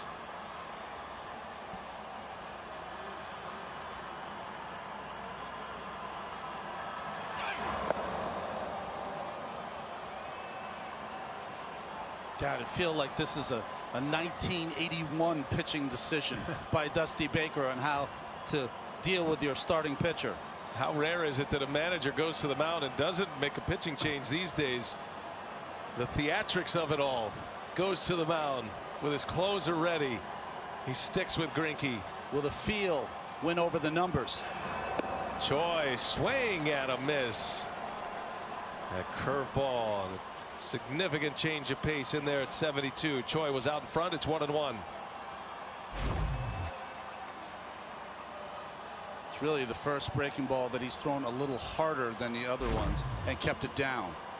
Say if Greinke gets out of this inning with no runs, Dusty Baker may punch a hole through that concrete wall down there. This is where Choi went opposite field off Garrett Cole for that home run. Saw Joey Wendell last night shoot it down the line. First 2 at bats tonight, Greinke is working G-Man on the outside part of the plate. See if he tries to punch one that way. Make an adjustment. Arozarena still can't believe he got rung up there. 2 outs in the inning. 2 balls and a strike. Choi representing the go-ahead run on the ground. Shift is on. Correa makes the play. That's going to save a run. But it's going to be an infield hit for Ji-Man Choi. Sounded like he broke his bat. But now they are loaded. And again, Dusty Baker in decision mode here. That was interesting. A long look by Greinke into the dugout, the Houston dugout.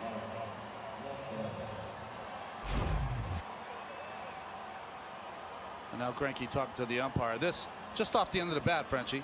Yeah, look, he went the other way. I don't know if he was trying to, but with the shift, ended up being a single but good play by Correa to get to that ball and save a run. See how he took the angle? He went back into the grass about 10 feet. That was to ensure that he made that play. So that's a big play by Correa at this point, because Margot is going to score easily. Is it if it gets by him and into the grass in left field? Now Mike Brasso. Bases loaded, 2 outs. Oh, what a block back there by Maldonado. I just wonder, that stare, I saw the same thing, Ron. You just wonder if Greinke's looking in there about the shifts. Hey, soften the shifts in a moment like this. I mean, he's an old school guy too, Zach Greinke. And that is a routine out in a normal defensive alignment. This is like 1980 versus 2020. Sands about slacks versus seersucker suits. All coming to a clash right here. The 1-0. Brasso late. Well, and I like the move to keep him in here. Look, he got a broken bat from Choi. We talked about it, Ron, on the way home last night. Urquidy got taken out after the error by Altuve. He made the perfect pitch. He's giving his guy a chance. Margot at third. Tying run at Austin Meadows at second base. Go ahead run Ji-Man Choi at first. And Mike Brasso, the starter at second base tonight for Brandon Lau for the Rays. 2-1. Swing pitch in that count. Biggest pitch of the night. Instead of 1 and 2, it goes to 2 balls and a strike. Greinke trying to work that inside corner.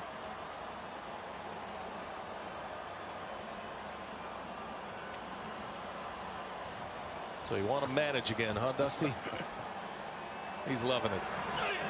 Brasso takes a strike. Greinke does find the inside corner this time. And now it's 2-2.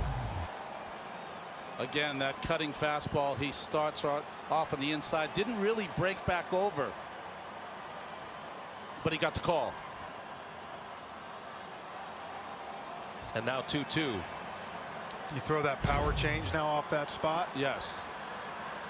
See what he has in mind. Greinke deals a 2-2. And it's low. Another smother by Maldonado.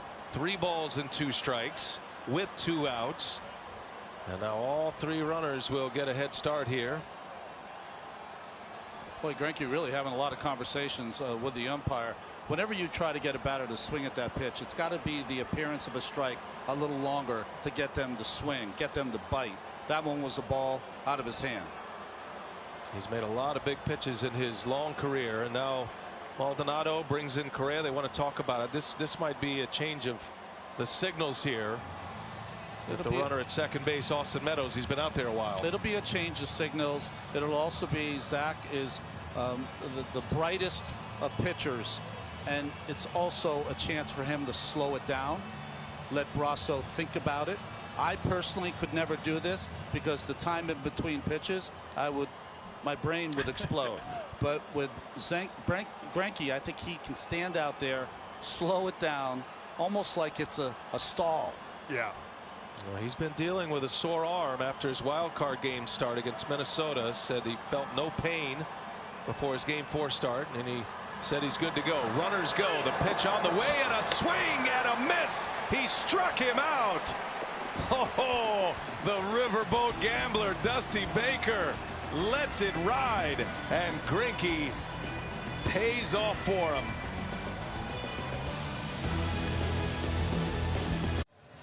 Boy, that was a special moment right there if you're an Astros fan. Greinke going with the changeup on a 3-2 pitch. Look at Maldonado's reaction, and as stoic as you could be if you're Zach Greinke. Nothing.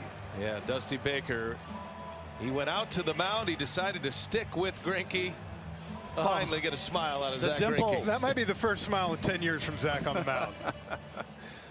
What a moment that was. Remember, Greinke was pulled in the World Series last year. Game 7, he was rolling against the Washington Nationals.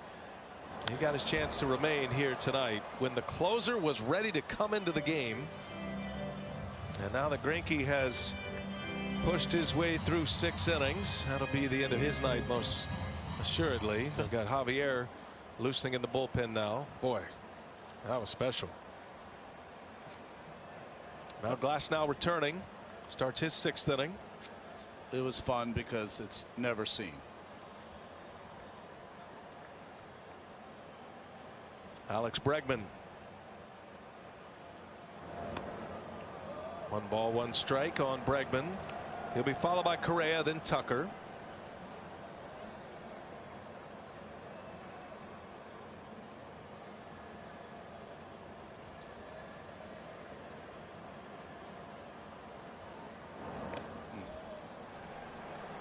Two and 1 now. Glasnow returning to the mound. Those two going head to head tonight. Glasnow doing it much different fashion than Greinke, and it was a change of pace that got Greinke out of that inning with the bases loaded. Bregman late foul pop down the right field line and out of reach for Meadows. Brent Strom celebrating his 72nd birthday today. Having a chat here with Zach Greinke. Boy, to be A fly on that wall to hear that conversation between those two. His present, a gem from his starting pitcher. I think you said it best, Ron. It was so exciting because we don't see it.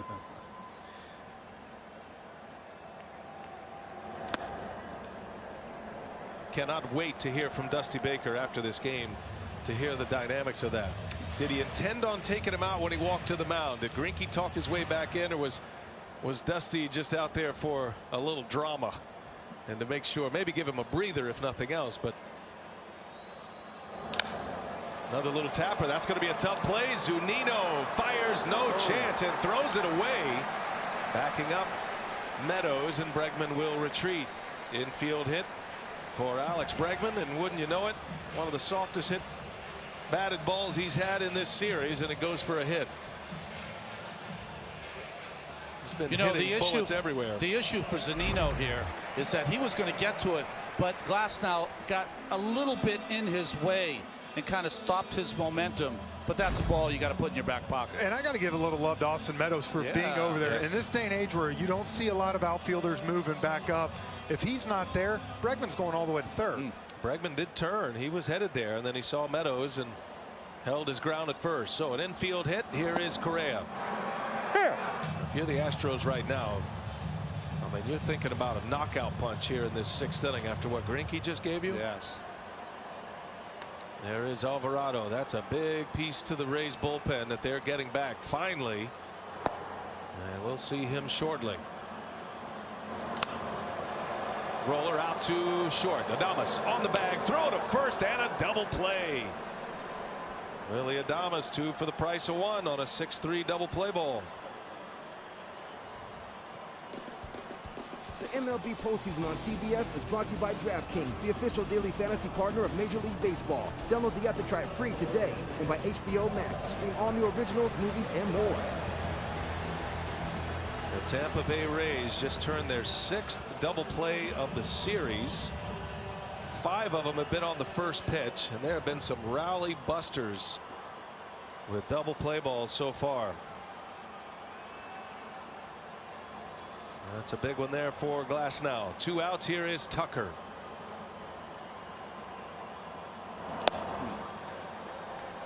First pitch change up there. Rare one from Glasnow. That's a second one. I missed one, the first one, that one at 94. You're just not used to seeing change of pace at 94. He only throws them to left-handed hitters.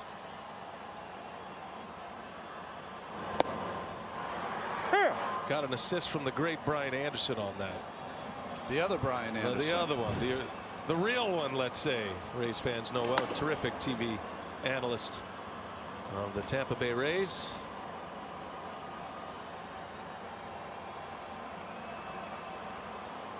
One ball, one strike. And Tucker's late. 1-2 the count. You saw Christian Javier warming up down there. All year he's been a starter for Dusty. This postseason, though, Dusty has loved using him in these moments to bridge from the starter to Presley. So you're probably looking at him, if Dusty's thinking 7th and 8th inning, and then Presley for the 9th. Astros have not been able to get Javier or Presley in a game yet. Here we are, game 4. First time we'll see him. Tucker just drops the head and drills one into right field. Man, that was a nice stroke. Quick hands of Kyle Tucker. Base hit with 2 outs. The line drives of the Astros in this game finding some green grass. This kid can flat hit. Look at him pull his hands in here, guys. Look at that. Oh, ball's on the inner half. You see a swing like that, that's a kid who's going to hit 300 for a long time. That's that next level sense right there. Former first rounder Kyle Tucker. He's got a brother that's a big prospect too. Runner at first. Check on Tucker. Yuli Gurriel. Astros are hopeful that at some point, if this thing lasts long enough, Gurriel is going to snap out of it. T-Mobile base cam as Tucker gets back. Gurriel hit a bullet to the second baseman in his last at bat. That ended the inning in the 4th. He's 0 for 2.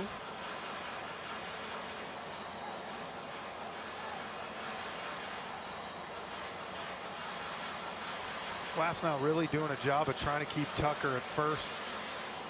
A little bit of a high leg kick can steal. Good time with 2 outs to try to take a bag here. Get in scoring position. If not, Gurriel leads off the 7th.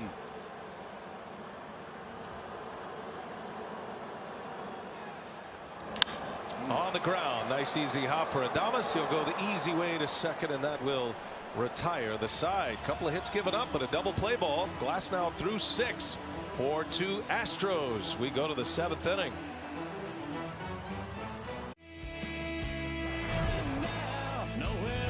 In this world tonight, you and me ain't good to be alive. Ain't no better place, ain't no better time than here and now.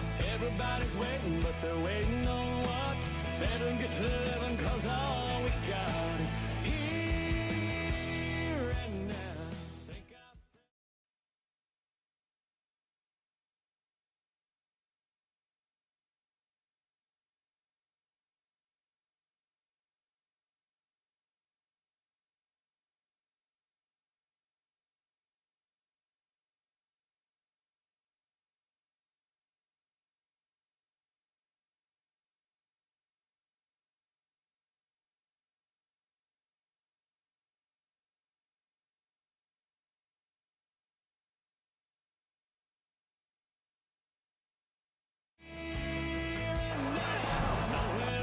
In this world tonight, you and me ain't good to be alive. Ain't no better place, ain't no better time than here and now. Everybody's waiting, but they're waiting on what? Better get to living, cause all we got. Game 4, American League Championship Series. What an effort tonight. Zach Greinke, his manager, let it ride. And Greinke finished off the inning, stranding the bases loaded last inning. 6 innings, 5 hits, 2 runs. And now he'll give way to Christian Javier. Electric stuff currently out of the Astros bullpen. And you figure he's out there for multiple innings if he continues to get out. First appearance of the ALCS for Javier. And his first pitch is a fastball to Joey Wendell. Signed as a 17-year-old out of the Dominican Republic. He is another of their bullpen guys that is projected as a starting pitcher. No minor leagues, no development. Brought him to the big leagues and put him in the bullpen.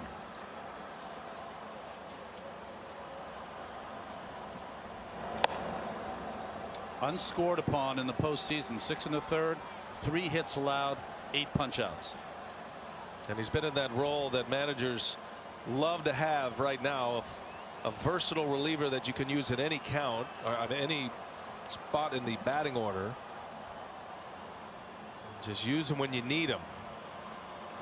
It was interesting that Dusty Baker had Ryan Presley, the closer, loosening to close out an inning for Greinke, and then that gives you the understanding of what he believes in Javier, because he certainly would have had Javier take you to the finish line if possible. Well, with those numbers Ron just showed you, he has been great. A lot of strikeouts, can get the high elevated fastball to these hitters, and a wipeout slider. 1 ball, 2 strikes. Down he goes. Wendell strikes out Javier. First batter face of this ALCS, and it is a strikeout. Let's check in with Lauren Shahadi. What do you have, Lauren? Well, Javier loves throwing to Maldonado because he cares so much. The Astros told me they were watching Game 5 of the DS on Friday night in his suite. The second the game ended and the Rays won, Martin Maldonado said, I got to go study their lineup. The guys begged him to stay, said, we're going to watch John Wick 3. Come on. Martin said, no, I got work to do. It was up until 3 a.m. watching tape. And that is Martin Maldonado. Yeah. He is fully in it. You saw his reaction after the strikeout that Greinke had on Brasso. I mean, he is fully in it, and a Gold Glove Award winner. He knows his signature is defense. He's found a home with the Astros. He's bounced around quite a bit in his career. A couple of tours with Houston. Guys, there's nothing better for a pitcher than the relationship you have with certain catchers that have the ability to take you through the tough times. Well, and you saw the emotion with the Greinke strikeout. I mean, he's in it. Yep. 1 ball, 1 strike. Christian Javier facing Adames, and that fastball misses. Very tough on right-handed batters, Javier.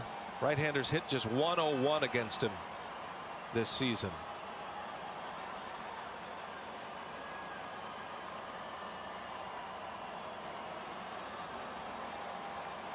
Two balls and a strike. In the air. Extreme fly ball pitcher and a fly ball out for the second out here in the 7th. Frenchie, they talk about the life on the fastball, and the velocity readings don't blow you away. I mean, 95 is a good fastball, but there's something to his fastball that hitters, it seems like a 97, 98 mile an hour fastball. It gets on you quick. And you'll hear guys go back to the dugout and tell the other hitters that. Maybe it's 94, they might tell them, get ready for 97. Yeah. Yoshitomo Tsutsugo at the plate. Started it early and a swing and a miss. Defensive swing there. Glasnow and Greinke, the two starters. Greinke 2 earned runs allowed. Glasnow gives up 4. The 2-run homer by Springer put the Astros ahead in the 5th.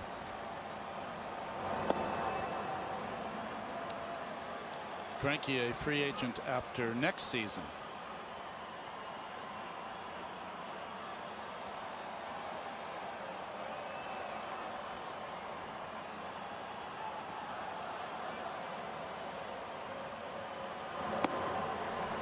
One and two.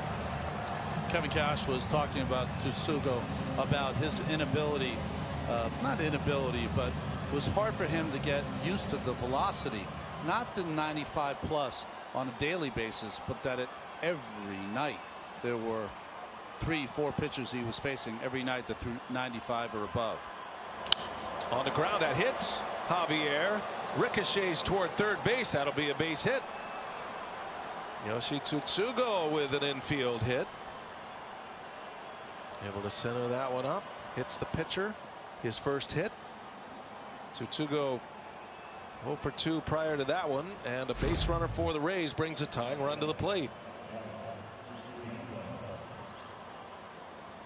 Again, his back to the hitter, got it right in the right forearm. I thought it got him in the back. That might be something to watch here. And here comes that 9th spot and the catcher. And a guy in Zunino who loves that first pitch. Represents the tying run here in this 7th inning.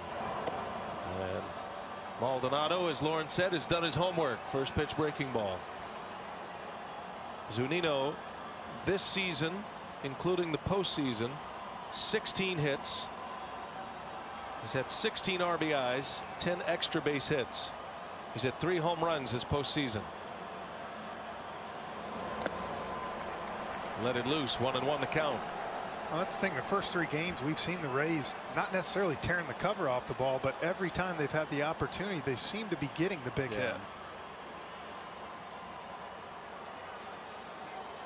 Making the most of his hits this year, Zunino. He's been in some big spots. Had a game-winning RBI on a base hit in game 1. In a long home run in game 2. 453-footer. 2-1. And they haven't been able to string together enough hits. It seems like the only time they do score is off a home run. And usually it's Randy Arozarena.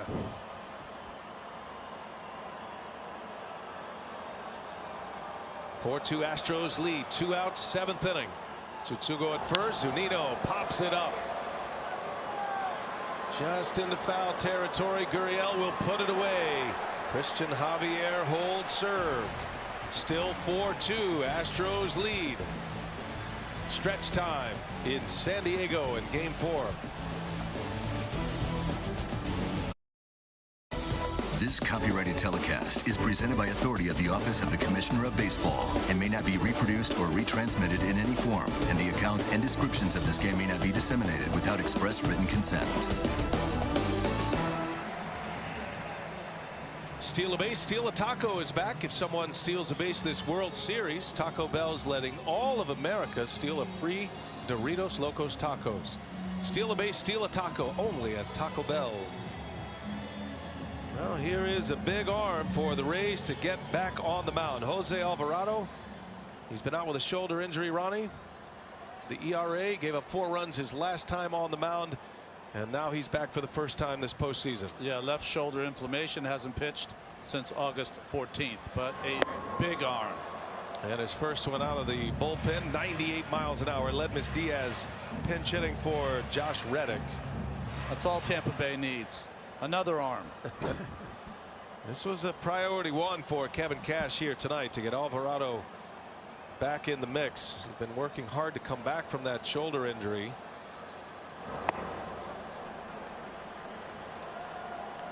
Incredible exploding fastball. He's got big movement. Only pitched in 9 games this year. Multiple trips to the injured list the last 2 years. There's no question, though, he has some next level stuff from the left side. That one pours in at 99. Painted on the inside corner. We saw him warming up last night just to kind of get a feel for it late in the game. Castillo came on to close it out.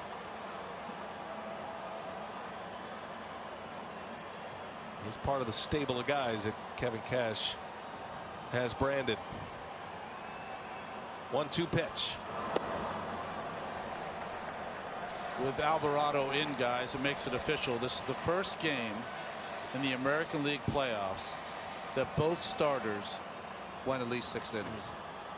Wow. Zach Greinke had to talk his way into those 6 complete. That was the moment of truth.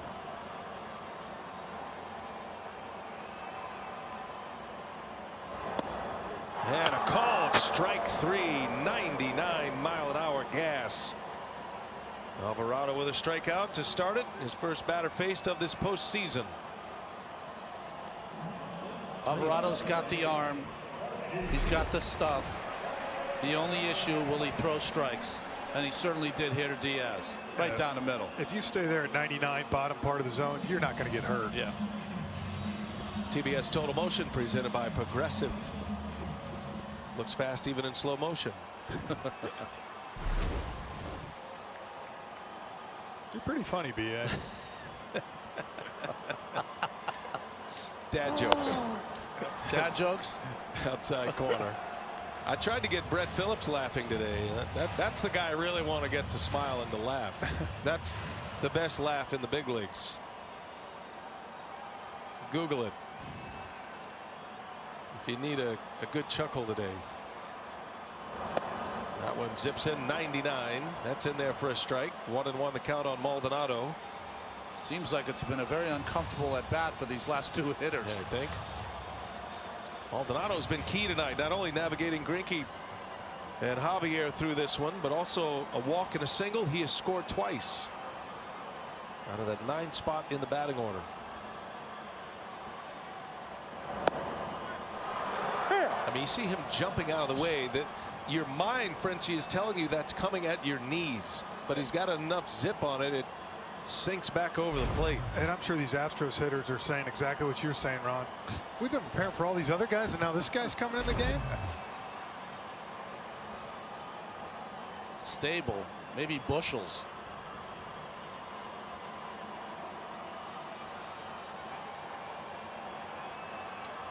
Eight pitches, 5 strikes, has a strikeout. Second batter face, Maldonado in a 1-2 count.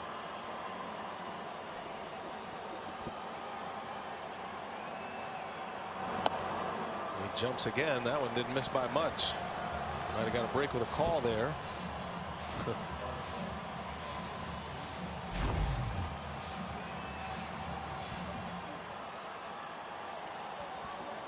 Tyler Glasnow tonight, 6 innings, gives up 8 hits, 4 runs, all earned. Walked 2, struck out 5. Greinke went 6 innings, 2 earned runs, in line for the win. 4-2 Stros, 7th inning. 2-2 pitch, and he struck him out. Alvarado back-to-back Ks. 2 gone in the 7th inning. Does he have an off-speed pitch, Ron? He doesn't need it. No. Why throw it? It's funny, there's a conversation that happened between after this strikeout. This ball ran away from Maldonado at the very end. Maldonado and Springer, as Maldonado was leaving, home plate, Springer was coming up. I'd like to know what Maldonado told him. He said, get it started early, man. Well, Springer hits velocity about as well as anyone. Tough to get one by him. Let's see if Alvarado breaks out something else. Nope, sticks with a fastball. Springer's 2-run homer snapped a 2-2 tie. Came with 1 out. And Maldonado on. It was a bomb out of here. 4th level. The Western Metal Supply building out there in left field.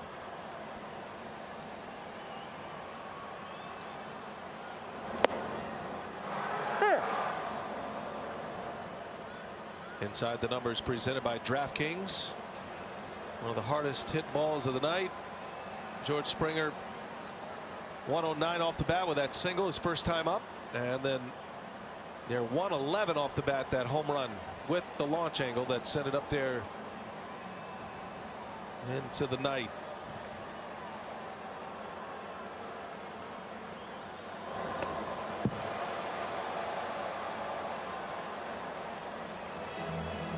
Two and one to Springer. That might have been his first. It might have been a cutter. His first pitch, other than, the only reason I say that is everything's 98, 99. That was 93. That's the first one he's thrown. Yeah, he got on the side of that ball, trying to run it down and in, which he did against Springer. See if Springer gets a head start here. 2-1. And right by him, 2-2. Man, it's got to be an optical illusion that's happening here, because they're just not seeing out of his hand. He wants to start it early, but ends up being late.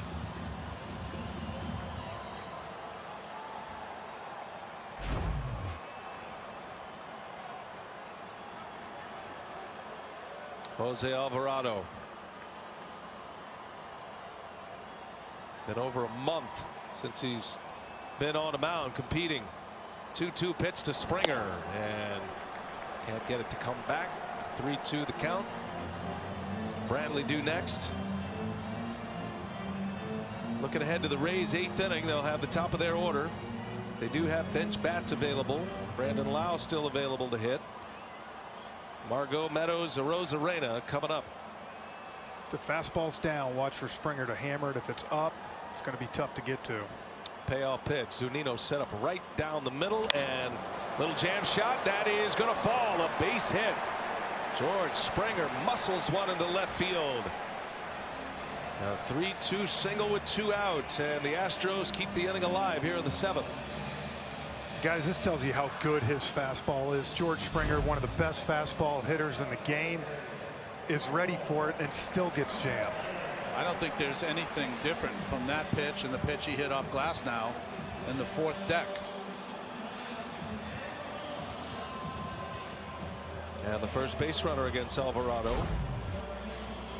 Give him credit, though. Alvarado's throwing strikes. He's got a couple of strikeouts, and there's a lot of unknown with him coming back. I mean, he's been out over a month. He's had arm issues. Kevin Cash, no idea what he was going to be able to bring to the table here, but when he's right, when he was at his best, he is certainly one of the guys in the mix, one of those high leverage pitchers that you use in close games, that you use in save situations. So this is a bonus here. Now, after this outing will be a key window as well, how he recovers after pitching in a playoff game. Well, getting this first one out of the way when you're up 3-0 in a series is a luxury that Kevin Cash is taking advantage of. 1-0 to Brantley with a runner at first.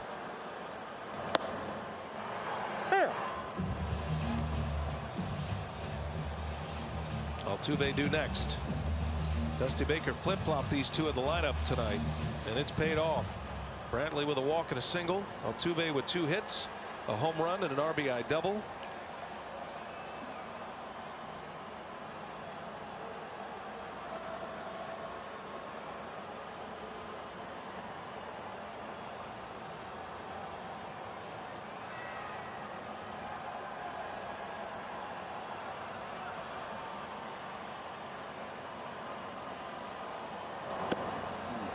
2-1. Sometimes I think to a guy like Brantley, for him, yes, he's throwing 98, 99, but for such a disciplined hitter, he's going to look to shoot that hole to the left side over there with the little line drive and pass it on to Altuve, who has absolutely crushed left-handers this postseason. Brantley's only had a couple at bats against Alvarado. No hits.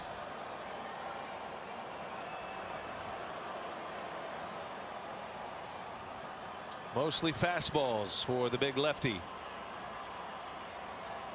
And a check on Springer. Got a little panic in Springer. He hustled back to first, had a huge lead.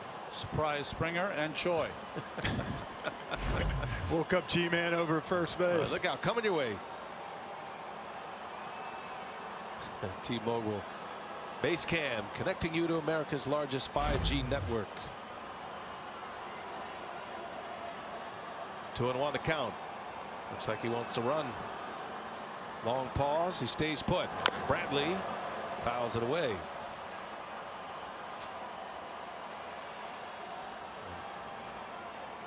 Something grabbed him a little bit, trying to start that up as fast as he could, and Bradley taking a slow walk. Yeah, fouled it right off his foot. Hard sinking fastball inside. Oh, yeah. Banged it right off his instep.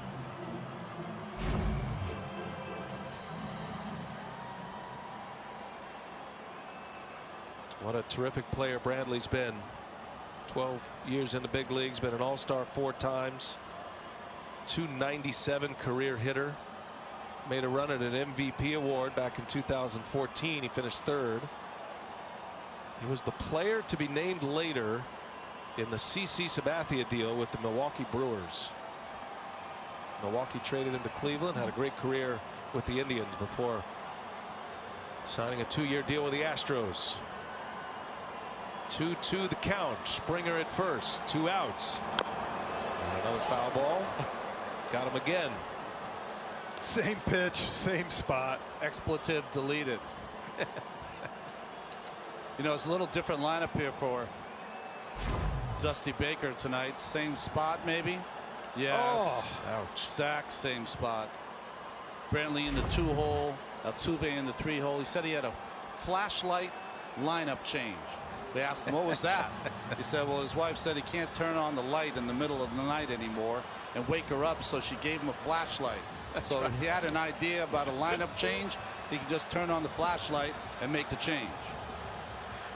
It's a great story. Hey, Dusty, why'd you switch your lineup up? No reason. And I'm just thinking, I'm thinking he did the same thing with Greinke, as you said, VA. He might have made that decision walking out to the mound. Just what I'm feeling right now. Do it again. Another 2-2. A couple foul balls off the foot. Courtesy toss. And I got to give Dusty a lot of credit too, guys. He's on the Zoom with us today. 3-0 down. You won't know it. Gracious, answered every question. Positive. And he finished the Zoom call with, we'll see you tomorrow. Yeah. He believes in this team. Feels like they could be up 2-1 themselves in this series with a few different moments. 2-2. Springer goes and a ground ball. Brasso is there. And that will retire the side. That's a big inning for Alvarado. He's back in the mix now. Top of the order coming up for the Rays. It's 4-2 Houston. Game 4.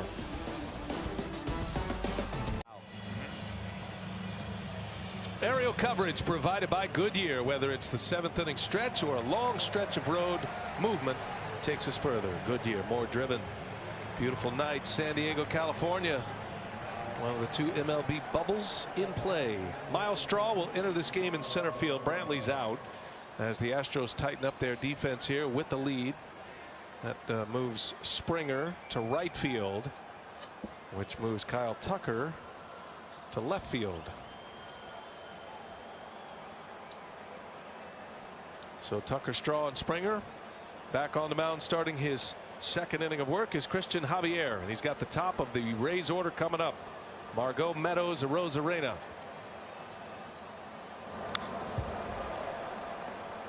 Rays do have Brandon Lau available off the bench. They have Kiermaier available off the bench to pinch run.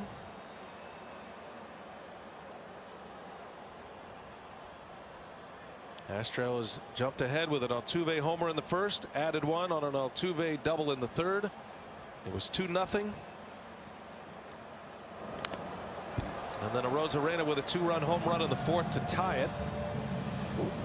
Arozarena with 19 hits now in the postseason. He's due up third this inning. George Springer with a 2-run shot off glass now in the fifth. And that put the Astros ahead. That's where we are, 4-2, eighth inning. And a swing and a miss. Down he goes. Javier with a strikeout to start the eighth. His second strikeout. Just the poise from this young man in his first postseason.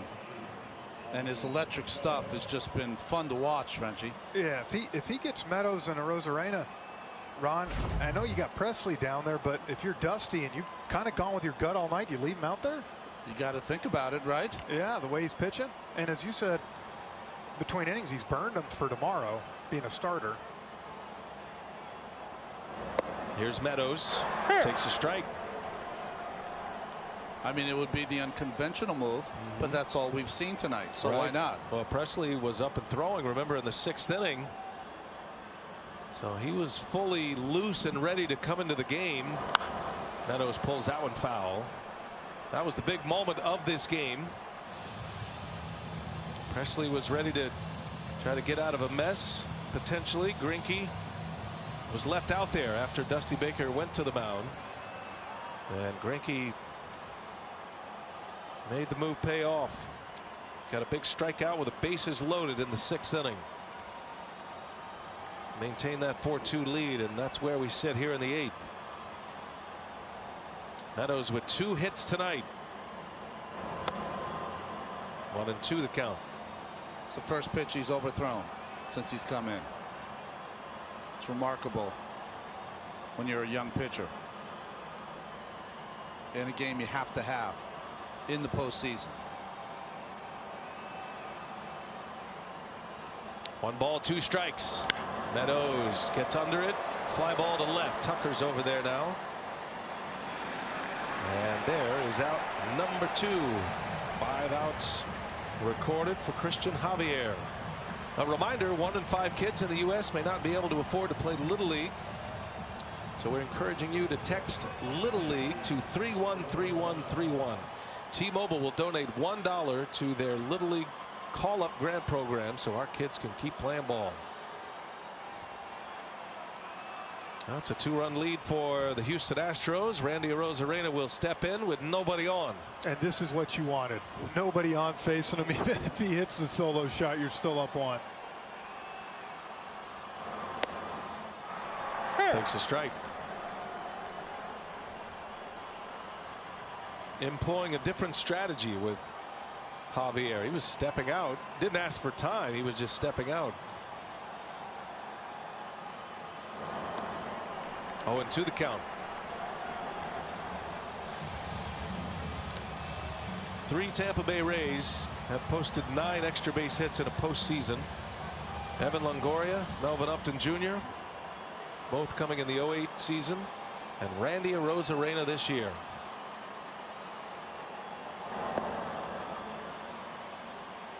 Popped his 5th homer back in the 4th inning.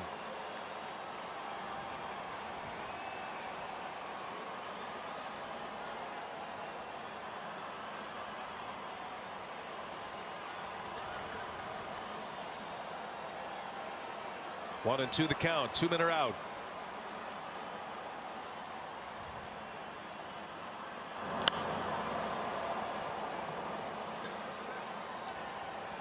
Astros will have Altuve, Bregman, and Correa coming up in the 8th inning.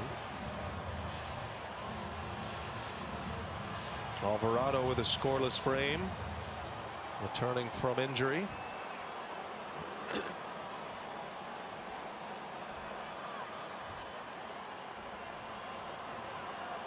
Here's a 1-2, and he struck him out. He got him with a breaking ball. Boy, what an outing by Christian Javier. Might consider leaving him in. We'll see what Dusty wants to do. 2 scoreless innings with 3 strikeouts. And it's still 4-2 Houston.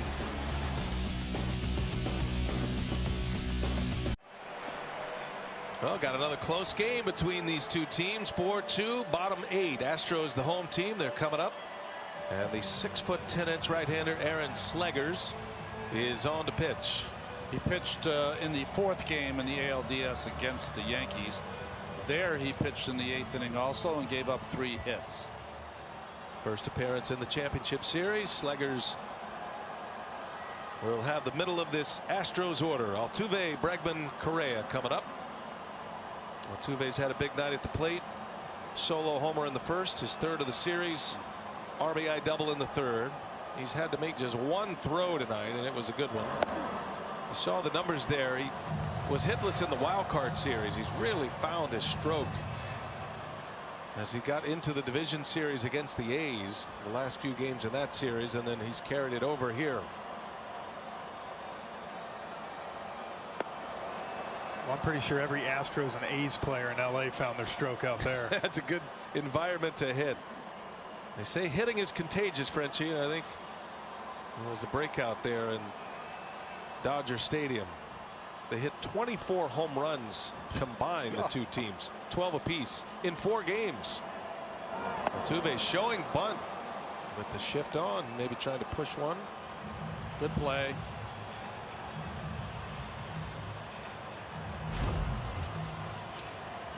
Wendell was all the way back. That was a good play by Altuve. Just caught a slider from Slegers and couldn't get it down. Yeah, maybe trying to drag it there, actually.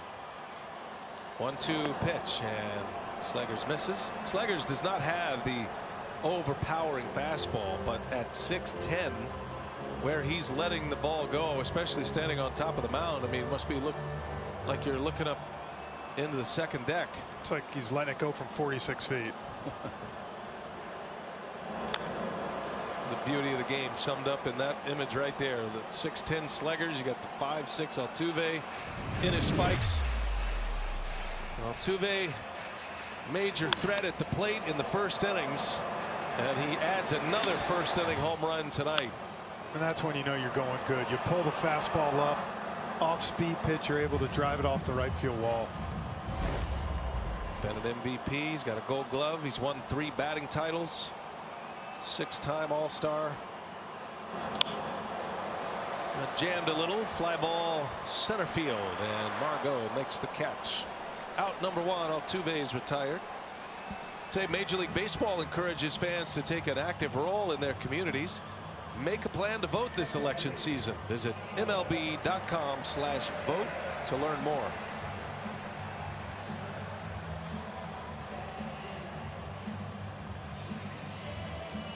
Here's Bregman now with 1 out. An Astros win forces us to a Game 5 tomorrow. Coverage starts 4:30 Eastern, 1:30 locally here in San Diego. There could be the potential of some harsh shadows, as we saw in Game 2 of this series. I don't know. We checked with Ronnie on the marine layer, though. He's kind of like our marine layer guru over here. Brian, I'm a little into this game right now. I'll give you the weather report later. It's a game day decision. We understand. Well, for those players, if there is a Game 5, they better hope the marine layer is there, right. because if not, that 4th, 5th, 6th inning, it's going to be a nightmare.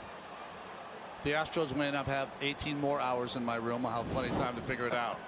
Well, you know Ernie Johnson's going to want to know. 2-0 to Bregman. Takes a ball. You mean you're sweet? Yes. By the way, nobody in the Astros bullpen. Presley kind of hanging around by the mound, but there's a decision here. I mean, you're looking at Christian Javier. He's not in done mode, and I don't know who Dusty's calling over, but he's cooking up a plan right now. Talking to Maldonado, I think. What you want to do? How's he look? A lot of times the manager will ask the catcher, how's he look? Has he still got his good stuff? He's getting a little fisheye from Javier. Think they're talking about me? I mean, Dusty, as Bregman draws the walk, Dusty Baker's managing this game on feel right now. And he's seen enough the first 3 games. He's going down his way if he's going down. This is the time capsule game. It really is. Yeah, I agree. BA, look, for 3 games I've done everything. Boom, boom, boom. Hasn't worked, and you know what? Forget it. And look, he probably is asking Maldonado, how's this stuff?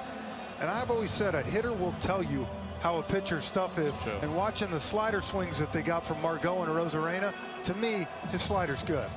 I'd want to know if I'm managing, not really the stuff, because that's showing well. Yeah. What's the mentality right now after 2 scoreless? Is he still engaged? Is he locked in? He seems like he is. He's been sitting in that spot this entire half inning. Well, we're about to find out, because got a chance at a double play ball here. Out at second, out at first. And let's see where we are headed in the 9th. The Rays are coming up down 4-2.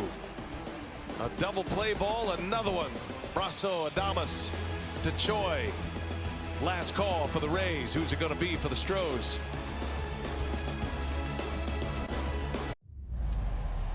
This 2020 American League Championship Series on TBS is presented by Geico. There's your answer. Christian Javier, 2 scoreless innings. The closer is loose. He is ready, but he's still in the bullpen. Ryan Presley, Javier is going to get a 3rd inning. One of the reasons the Astros finished 2 games under 500 is because they lost 4 games when they were leading after 8. That was the most in the American League. They're going to let the youngster bring him home. I love this move. Ji-Man Choi will start it. 4-2 game. Javier has been excellent thus far. Note who is on deck for the Rays. Brandon Lau didn't get the start today. Their best hitter has been struggling. Kevin Cash pulled him out of the starting lineup to give him a mental break. He might have a chance next. Choi, a swing and a miss. Big rip right through it. 1 ball, 1 strike.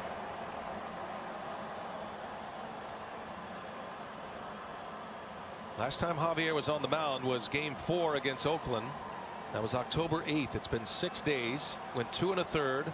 He struck out 4. 43 pitches in that one. Remember, the guys told you he's been a starter, built up as a starter, and pitching in his 3rd inning now. And Choi takes a strike right at the top of the zone. 1-2 the count.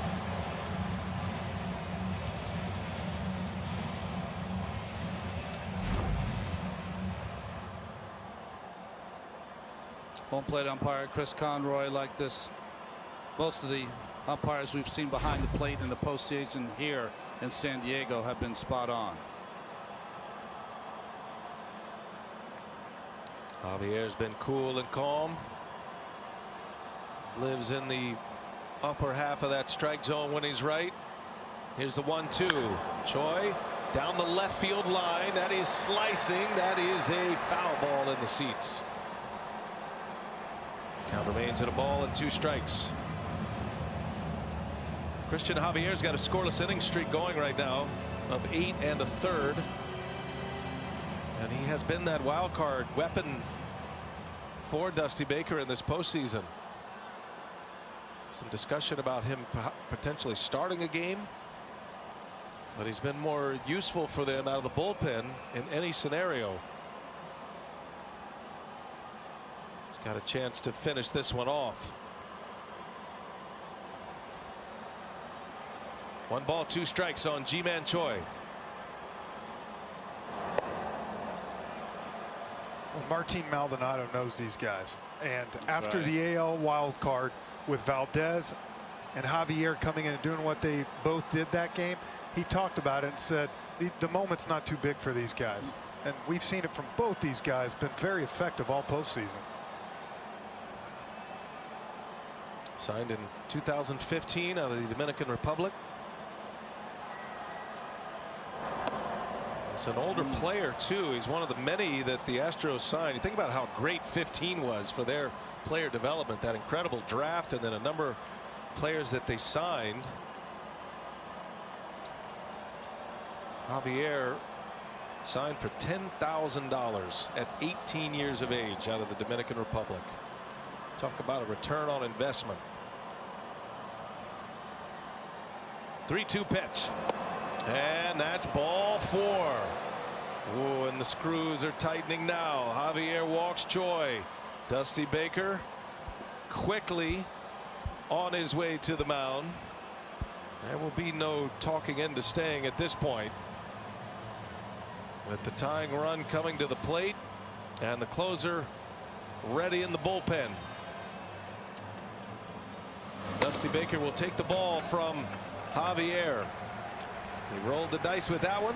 A leadoff walk, and now the Rays will bring the tying run up. And here comes the Houston closer. We'll set him up when we come back. The best of T-Mobile Base Cam, connecting you to America's largest 5G network, T-Mobile. Some great images down on the field. 2 cameras in each base. And finally, the Astros get some folks rounding third and headed home. So here we go. 9th inning. Lead man on for the Tampa Bay Rays, Ji-Man Choi. Ryan Presley is on to pitch. Tying run will come to the plate. And Ron, 23 games this year for Presley, pushed into that closer's duty. 12 saves, 14 miss. Yeah, he pitched 4 times in this postseason, including the division clincher against the A's in Los Angeles. Presley, his last outing, Frenchie, you were there, game 4 against Oakland. He gave up 3 hits, 2 runs. He threw 32 pitches in that inning. Astros had a big lead, though. It was one of the 11-4. He comes in, you know. But I think it's interesting here. Brandon Lau getting the day off, coming up in this situation. How many times do we see a guy get some time off, relax in the dugout? And you know what, guys? He hasn't had time to think about this. AB, just go up there. He has 1 for his last 31. He pinch hits here for Brasso. Speaks to how the Rays do it the Rays way. Brasso wins a division series with a home run against Aroldis Chapman, the Yankee closer. He's pinch hit for here tonight. It's not overlooked. Rolling the dice with the young reliever now has put Presley in harm's way. Entering an inning with a man on instead of starting a clean inning. Oh, big swing by Lau. 1-1 the count.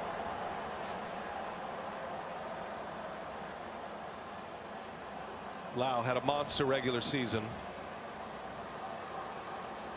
14 home runs in the 60-game truncated schedule. Led all second basemen in homers this year. Was an all-star last year, his rookie year. And a swing and a miss. Oh, might have hurt his ankle. Presley landed on it wrong. Says throw it out here. I got it. Maldonado staring into the Astros dugout. He saw the same thing you did, Ronnie. Oh, that's the pitch. Get a shot of him landing on his front foot. Yeah, you can see that his ankle just rolled over. Not a good shot of it there, but you come on that mound as a reliever sometimes.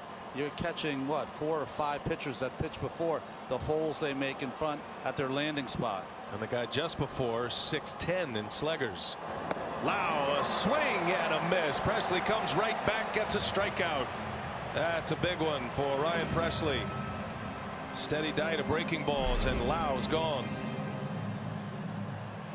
Just down and in, all the same spot to Lau, and could not lay off. That's his best pitch, that wipeout slider. Throws it more than his fastball.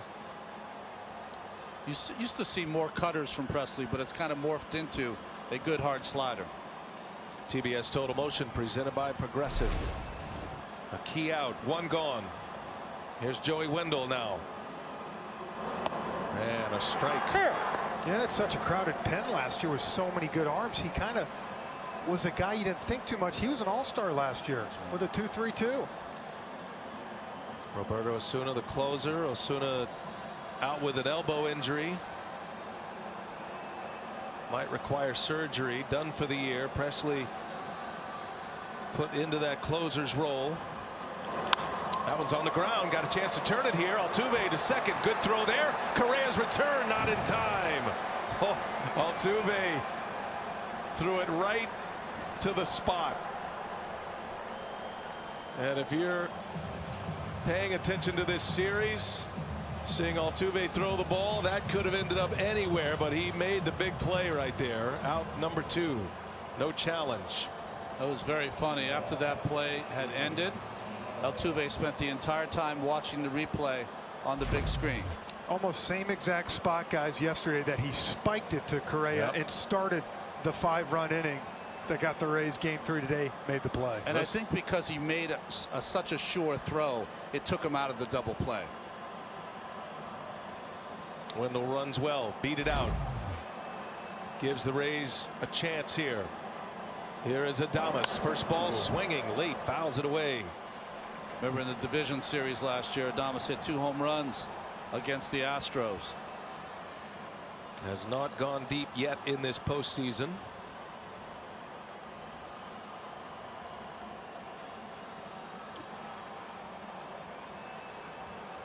Presley's come on and calmed the waters a bit. Got a strikeout and a weakly hit ground ball. Astros 1 out away from pushing this ALCS to a game 5. And that one's hit well deep left center field. Adames is going to send one off the wall. They'll wave Wendell home. He will score. It is an RBI double, and the Rays aren't dead yet. That one didn't miss going out of here by much. Adames drives in a run with 2 outs. It's 4-3 Houston. And now the tying run at second base. So the walk by Javier scores. And still life for the Rays. Adames thought he got this. Got a slider.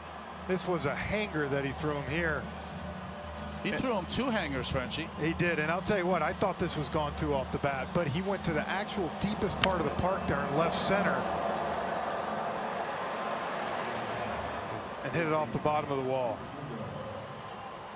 Wendell with 2 outs, running hard all the way, scores easily. Nothing coming easy for these Astros. Sorry, Brian. And now 2 men are out. It's Tsutsugo coming up.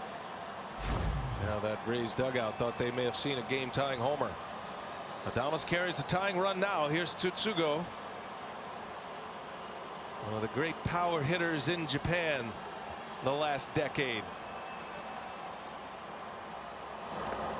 And that's going to get by Maldonado. To third goes Adames. The tying run 90 feet away. The normally sure-handed Martin Maldonado. That's going to be a wild pitch. But Maldonado usually smothers those. I see this happen so much when you're a catcher. You call a fastball. You just figure that your pitcher is going to throw it in the zone. But Presley spiked it. He never got down to block it, and it just beat him in the 5-hole. Yeah, that's tough on a catcher. I mean, you got one chance with a fastball at that velocity. Paredes is starting to get loose quickly as Brent Strom out to the mound to talk to his closer here. And guys, this is an interesting matchup here. Over in Japan, you see a lot of sliders. And Kevin Cash talked about Tsutsugo has seen a lot of that. That's his power. Well, what's Presley's best pitch? The slider. You saw him get Lau with 3 of them in a row. If you play and are a hitter in Japan, you have to learn how to hit the breaking ball, or you're not playing baseball in Japan. Yep. Yoshi Tsutsugo tying run at third base. Adames will be ready to run in the dirt. And a big swing, and he got a piece of that. A foul tip. And 1 ball, 1 strike. Boy, he was on it. Big cut by Tsutsugo. The swing matched the speed of the pitch, didn't it?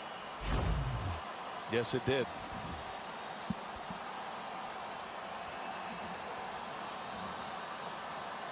Two-out RBI double by Adames.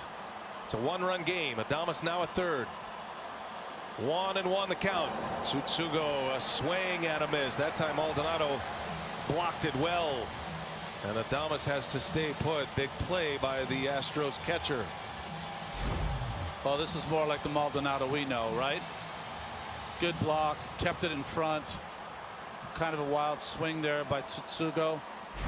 But the rub is he's got to throw the same pitch, and Maldonado's going to have to do the same thing. Yeah, that's where you trust your Gold Glove catcher. 1-2 the count. Presley deals. Tsutsugo pulls one foul. And out ahead of it. Note too that Bregman is playing off the bag at third base. They've got a shift on for Tsutsugo. Adames can get as much as he wants, at least as much as Bregman is off the bag as well. Frenchie, if he throws a slider in the zone, he's going to hammer it. Yeah, that's why I almost feel like, I know you spiked a fastball. I almost like fastball away here. Tying run at third. Tsutsugo, the go-ahead run at the plate. Ninth inning, the 1-2 in the air, right field, and right there to make the play is Springer. Ball game. The Houston Astros win. They have forced a Game 5.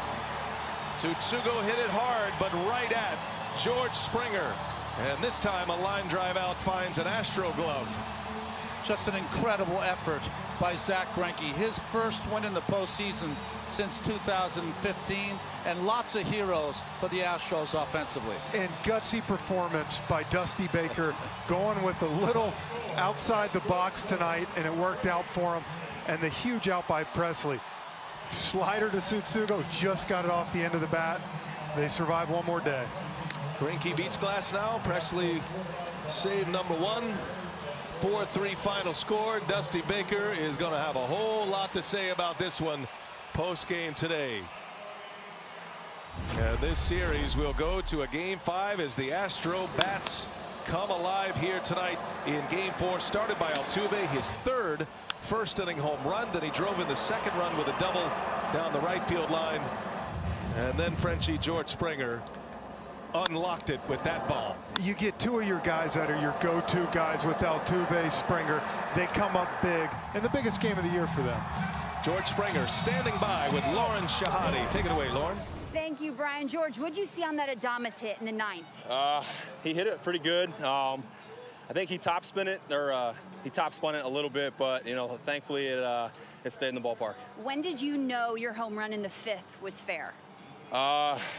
I know it was a homer. You know, I was able to hit a high fastball there, and it's a tight line, so I'm happy that it stayed fair. That home run tied you with Reggie Jackson, Mickey Mantle, and Jose Altuve for 5th most all time in the postseason.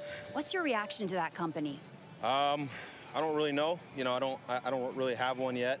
I'm just happy that we won the game, and we're on to tomorrow. Tonight's a start. How do you keep it going, George? Our backs are up against the wall. All we got to do is just fight one pitch at a time, one inning at a time, and we'll see what happens. Nice win. Congratulations. Thank you. Brian. All right. Thank you, Lauren. Thanks to George Springer. What a night. 3 hits tonight for Springer. And the 2-run home run in the 5th inning proved to be the difference in this game. It got tight at the end. You got more baseball, Astros fans. Rays still a win away from a World Series. Well, we got a Game 5 in this American League Championship Series.